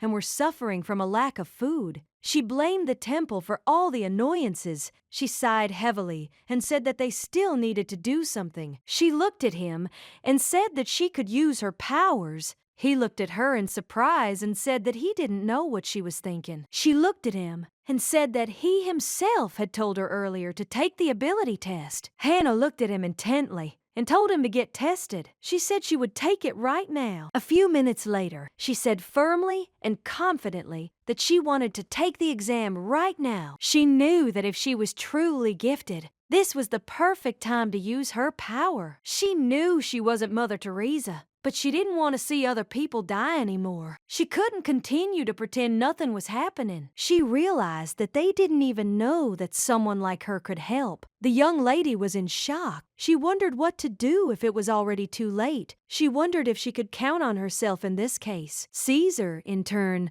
looked intently at his companion and said that if the main temple found out about her gift, then they would not leave her alone. He said that these hyenas would separate her children from her. She was shaking with fear. She said that they could only guess what would happen in the future, but the present could not be ignored. He sighed heavily and said that she didn't want to be a priestess. The young lady said that was exactly how it was. She looked at him and firmly said that now was not the time for this. She understood that she could no longer bear to see death near her. Hannah looked at him intently and told him to help her. Caesar looked at her intently. He knew that she would not be given any choice. He looked at her intently and told her to think it over well. Hannah looked at him and said that in that case, he could tell her what she needed to do. Caesar, looking at her, said that perhaps this was a kind of test from God. She looked at him in surprise and said that if he was right, then nothing could be done. A moment later, Caesar stood up, the young lady watching him intently as she waited to see what he would do. He looked at her and said that if she had decided so, then he would certainly help her. Caesar looked at her and asked how she usually made tea. The young lady thought for a moment. She said that first she boiled the water. You have that whoever drank it will be in good health. She said that at that moment, she just wanted to make everyone happy. Caesar looked at her and said that she then needed to use her power and do everything as usual. She looked at him in surprise and asked if this would really work. Caesar looked at her and told her not to think about the outcome. He told her to just believe in herself. The young lady looked at him intently, nodding. Making tea! She repeated all the actions she had done before. She smiled and said that she chooses tea according to her mood and always finds what she needs. She smiled, holding a jar of tea in her hand, and said that today she wants to brew this particular one. Looking at him, she said with a smile that when the water starts to boil, she calms down because she imagines how the people around her become happier. She sighed heavily and said with a smile that maybe she would regret it later. He looked at her in surprise and asked why she didn't want to be a priestess so much. Hannah looked at him and asked if he wanted to become a priest. Caesar sighed heavily and said that he did not want to be a priest, as he was thinking of farming. The young lady froze in place, as she did not expect to hear something like that. She smiled at him and said that she was sure being a farmer was a lot of fun. He smiled and said that of course it was fun, because you could just sit and watch the seeds grow. She said with a smile that it was a good thing the farmers couldn't hear him now. Hannah looked at him and asked if he really wanted to live such an ordinary life. Caesar looked at her in surprise and asked if she wouldn't want that. She smiled and said that of course she wanted that. Then she would be able to raise her children in peace. Caesar sighed heavily and said that reality does not always match expectations. The young lady looked at the bishop intently and asked if he felt special when he awakened his power. Caesar said that he did not understand anything then. She sighed heavily and said that she thought she was gifted. She was in shock because everything had been going wrong since she was reincarnated in the novel. She thought that maybe God was just using her and watching for laughs. She looked at him and said with a smile that she would definitely regret this, so she asked him to comfort her later. He looked at her intently and told her not to even ask for it. Looking at him, Hannah understood that no matter how much he grumbled, he still cared about her. Now she understood him more. The young lady smiled and said that the water had already cooled down. She said that the instructions played the main role here. She poured in the leaves when she felt it was time. She looked at him and said with a smile that was all. Hannah said that it wasn't difficult. He looked at her in surprise and asked if she was tired. The young lady thought for a moment. She said that she had been sleeping a lot these last few days, but not like him. Caesar understood that it was time for him to resign himself. He understood that if her divine gift was so strong, then a peaceful life was out of the question. He looked at her and asked if they really made tea for the whole city. She looked at him in surprise and asked if he himself hadn't said that they didn't have enough people. Caesar looked at her closely and said that if he said that she had done everything, many would understand, but for her own protection, he would try to keep the rumors from spreading. She smiled and told him not to worry, as it didn't matter now. She said that she didn't care if anyone knew about her power, as they just needed to help the villagers. Caesar looked at her intently and said that they could call this concoction holy water. The young lady looked at him in surprise, as she did not understand what he was talking about. Caesar smiled and said that he thought it was the perfect name for her tea, and that faith would also give the residents strength and help them recover faster. The young lady looked closely at the Dawn Nation with a smile on her face. She smiled and said that it would be very good if it worked. Soon the disease was defeated. News of the holy water spread quickly. Even from the poorest areas, everyone gathered for tea, following the rumors. Later, people began to say that this village was blessed by God. The alleys were no longer filled with sick and dead people, which made everyone take a new look at the disadvantage, and they were able to change the city for the better. Caesar looked at the priests in surprise and asked why there was such a crowd there. The priest looked closely at the bishop and said that they had brought a letter from His Holiness. Caesar said that he did not think that so many people were needed to deliver it, since the letter was not heavy. The priest looked at the bishop and said that they had simply heard a rumor about the plague and thought that they had a priest with the gift of healing. Caesar looked at the priest indifferently and asked what was the matter. The priest was shocked. The priest said that they have someone who still does not serve the temple. The priest said that they know that the holy water that they gave to the residents is not from the Lamia temple. Caesar looked at the priests and said that they were wrong in their judgments, and he did not have such people. The priest said, looking at the bishop, that then he would not mind if they conducted an investigation and questioned the local residents. Curtis wanted to object, but Caesar told his friend that it was pointless. Caesar glared at the priests and asked if they thought he would simply let them ransack his temple. The priests froze in bewilderment. They were in shock, and his aura was also pressing on them. One priest felt ill, and the other priest looked at the bishop in surprise and asked if he had really used his gift against them. Caesar looked at the priest closely and used his force. The priests were shocked. They fell to the floor, as it was physically difficult for them. The priest looked at the bishop in surprise and asked angrily what he was doing. Caesar glared at them and said angrily that they wanted to interrogate his people, and he couldn't control his strength when he thought about it. The priest looked at the bishop and asked if he was really going to oppose the main church. Caesar asked if there was anyone among them who would dare to contradict him. He looked at them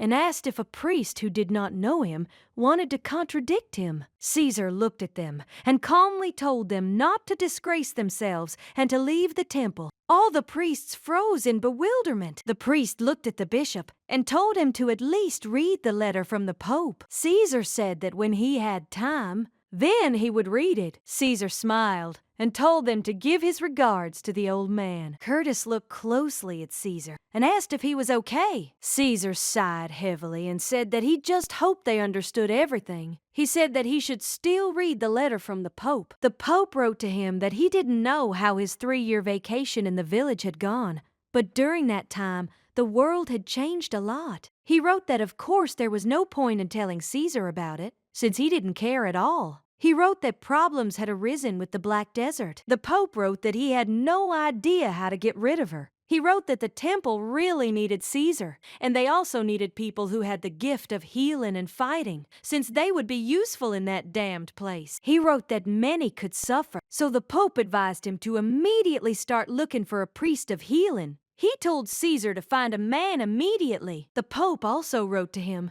asking him to return his priests safe and sound. He wrote that he would pray for God to protect him.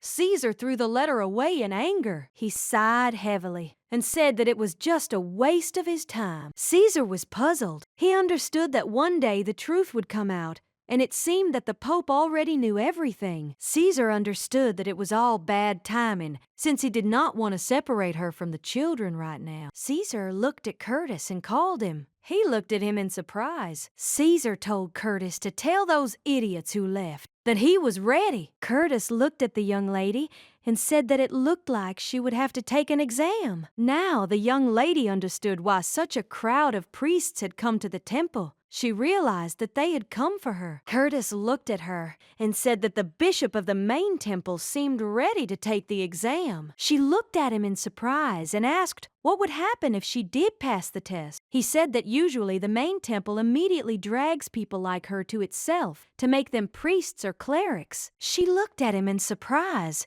and asked if she would really have to leave. Curtis looked at her and said that she would have to leave, but not right now. She looked at him in surprise and asked, what did she mean? Curtis looked at her and said with a smile that she could live there until the children left the temple. The young lady was shocked and wondered if he was serious about telling her all this. She wondered if she shouldn't have been dragged there by force due to the lack of people with the gift of healing. She had heard that people like her were practically taken prisoner. Curtis looked at her and said with a smile that these were the conditions that Caesar had set. He said that Caesar had decided that it was better for her to stay with the children until they grew up. The young lady was surprised. She had previously thought that he did not like her. She wondered if he had done this for her sake. She looked closely at Curtis and asked what the temple would take from Caesar for such conditions. The devil said that he would participate in the destruction of monsters in the Black Desert. The young lady was shocked. She realized that it was her fault that he had to go to the battlefield. Curtis looked at her and told her not to worry,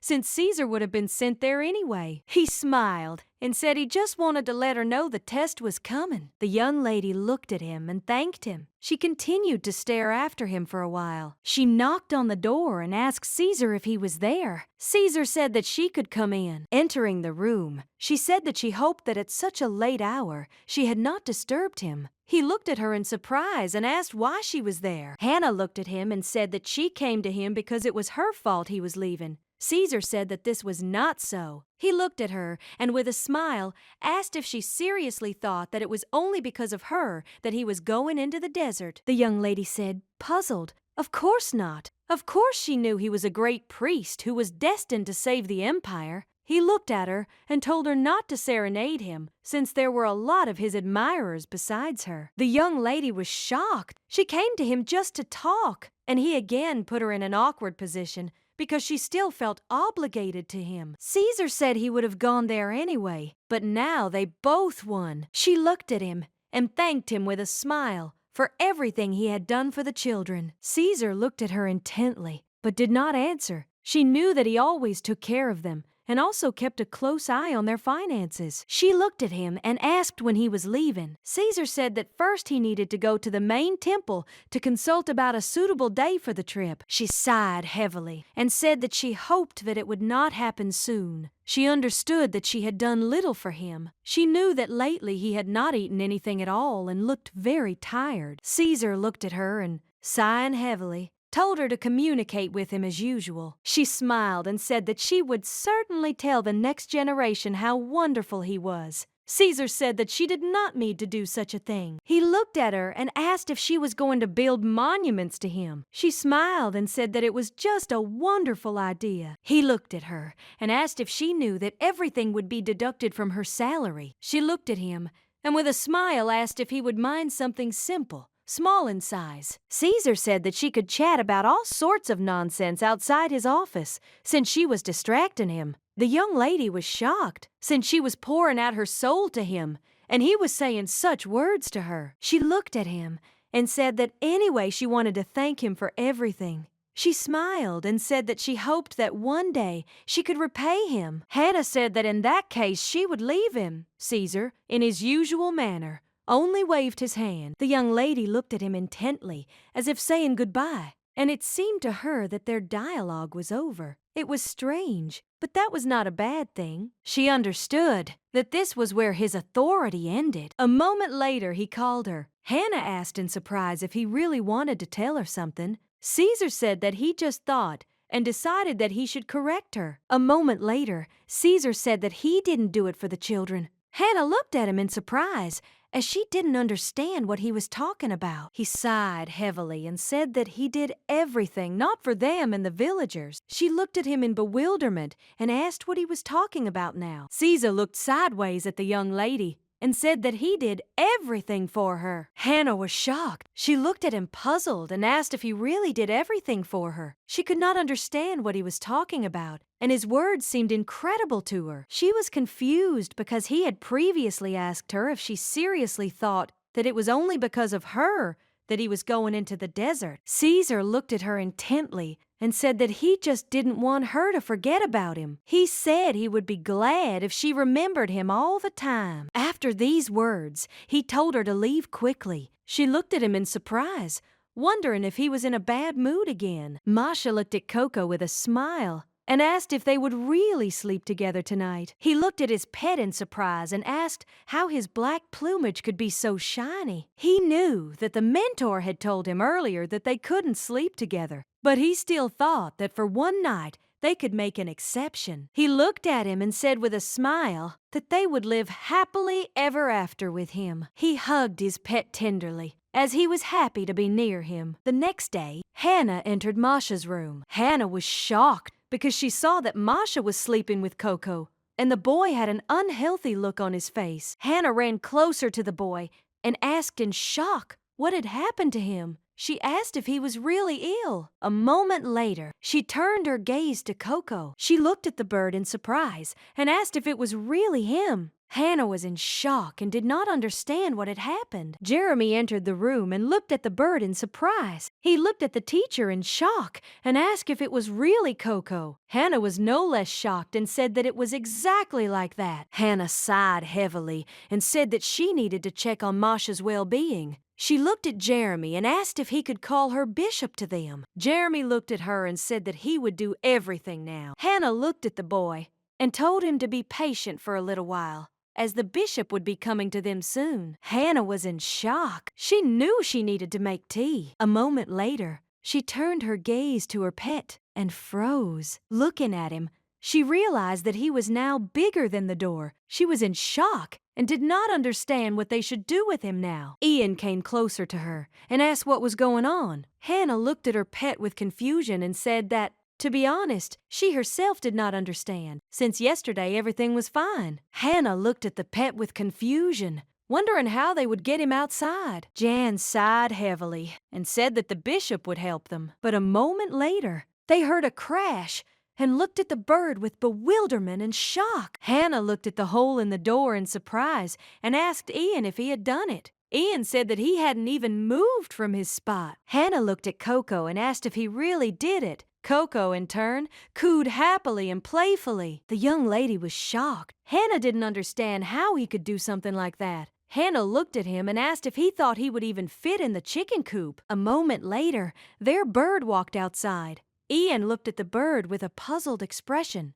A moment later, he called his mentor. Hannah looked at the bird with surprise and asked Ian if he thought Coco now understood what she told him. Ian sighed heavily and said that he seemed to understand everything. The young lady turned her gaze to the boy who was tossing and turning in bed. The woman looked closely at the boy and said that she thought such a reaction was caused by an excess of mana. Such a large amount of power was detrimental to the child's body. Hannah looked at the woman in surprise and asked if there was any cure for it. The woman said that he could teach the boy a spell. After thinking, she said that mana fever does not just happen. The woman looked at the young lady and asked if she had any thoughts on the matter. Hannah sighed heavily. A moment later, she said that it was a little strange, but they had a bird-like creature living with them for several years, but it was difficult to say for sure. Caesar looked at her and said that she could look at this miracle, since it was outside the window. Hannah looked closely at their pet and, puzzled, said that he had doubled in size overnight. The woman looked at the bird in surprise. She was shocked by what she saw. A moment later, she said that she absolutely had to come closer and take a look. Ian looked at the teacher and said that he would be in the room with his friend. Hannah looked at him in surprise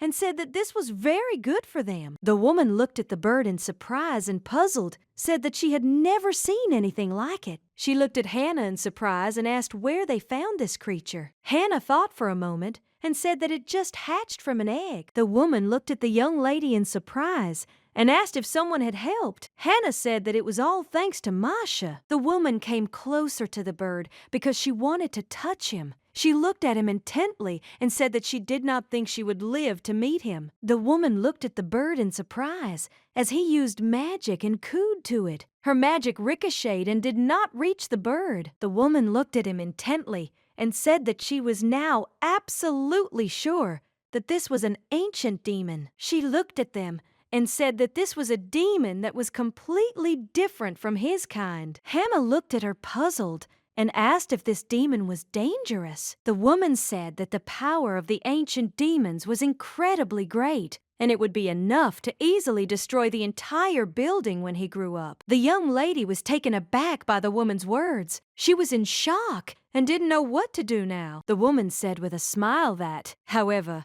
now he considers her child to be his parents and master. She said that they say that ancient demons are the progenitors of ordinary ones, and in order to beat even one of them, you need a huge amount of mana. She looked at the young lady and asked with a smile if her child was really human. Hannah looked at the woman in surprise and asked if her child had done something truly amazing. The woman said that it was simply not surprising, but amazing, since this child was the owner of an ancient demon. Hannah looked at the woman in surprise and said that she understood everything, and also asked if her child would recover. The woman said that if they temporarily separated her from this hero, the child would recover. The woman said that apparently an ancient demon was trying to use her life force. Hannah froze in bewilderment. She was shocked by everything she heard. The woman looked at the young lady and asked if she had never taught her magic. Hannah looked at her in surprise, as if she did not understand what she was talking about. She looked at Hannah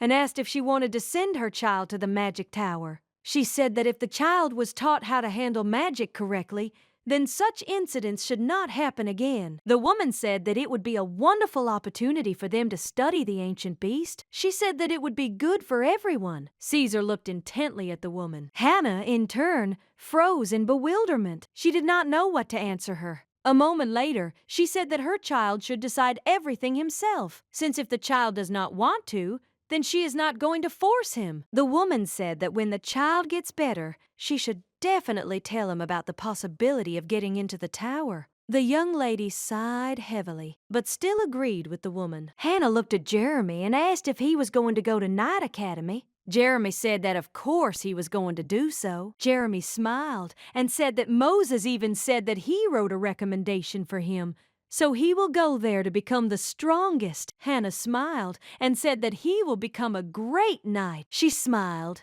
and told him not to forget about his beautiful mentor. A moment later, she saw that he was laughing, and very hard. The young lady looked at him in surprise, as she did not understand why he was laughing, because she was speaking seriously. Hannah looked at Ian and asked what he would like to do. Jan, in turn, said that he didn't know. and she looked at him in surprise. A moment later, she told him with a smile to think about it, since he was a very smart boy and probably already had some plans for the future. He looked at her intently and said that he had no plans. Hannah said, looking at him, that it was time for him to think about the future, since he was already an adult. She smiled and said that the main thing was that he was happy. He looked at her intently and agreed. Hannah was a little surprised, as it was as if she was talking to a wall. She knew that he had not shown any enthusiasm last time either. The young lady looked at him and said with a smile that he still had time to think about it. Of course, she would be lying if she said that she was not worried about him, because their 15th anniversary was literally just around the corner. A few days later, Masha woke up and called his mentor. He looked at her in surprise and asked what she was doing here. Hannah jumped up and asked the boy if he knew how many days he had been unconscious. He looked at her in surprise, as he did not know what to answer. Hannah sighed heavily and said that she did not even know where to begin the story. A moment later, she told him to just look out the window. The young man froze in bewilderment. He was in shock and did not understand what he was seeing in front of him. He looked at his mentor in surprise and asked what it was. Hannah smiled and said that her pet had grown a little. The young man was surprised and could not believe what he saw. Hannah said that the bishop examined him. Hannah looked at him and said that it was an ancient demon that was awakened by his power,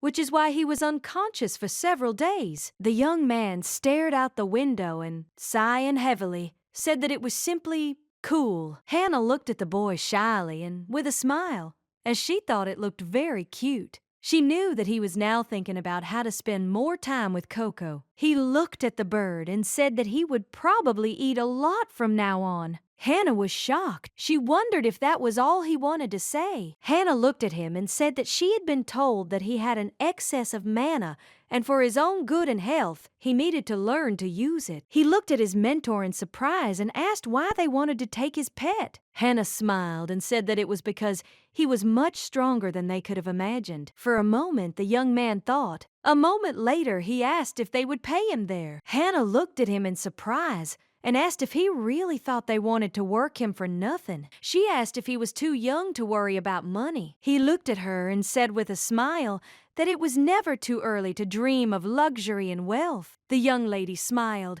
and said that in any case it was a very good opportunity. He looked at the mentor and asked if there were only decrepit and strict old people working there. Hannah looked at him in surprise and asked what he was talking about. She said that there were a lot of young magicians there. He said with a smile that he definitely wouldn't go there if it was boring. He smiled and said that he still really liked magic. He looked at her and asked her if she thought he could conjure fire with one hand and ice with the other, or control the dead. Hannah was puzzled and said that the first option was more or less realistic, but the second one was some kind of nonsense.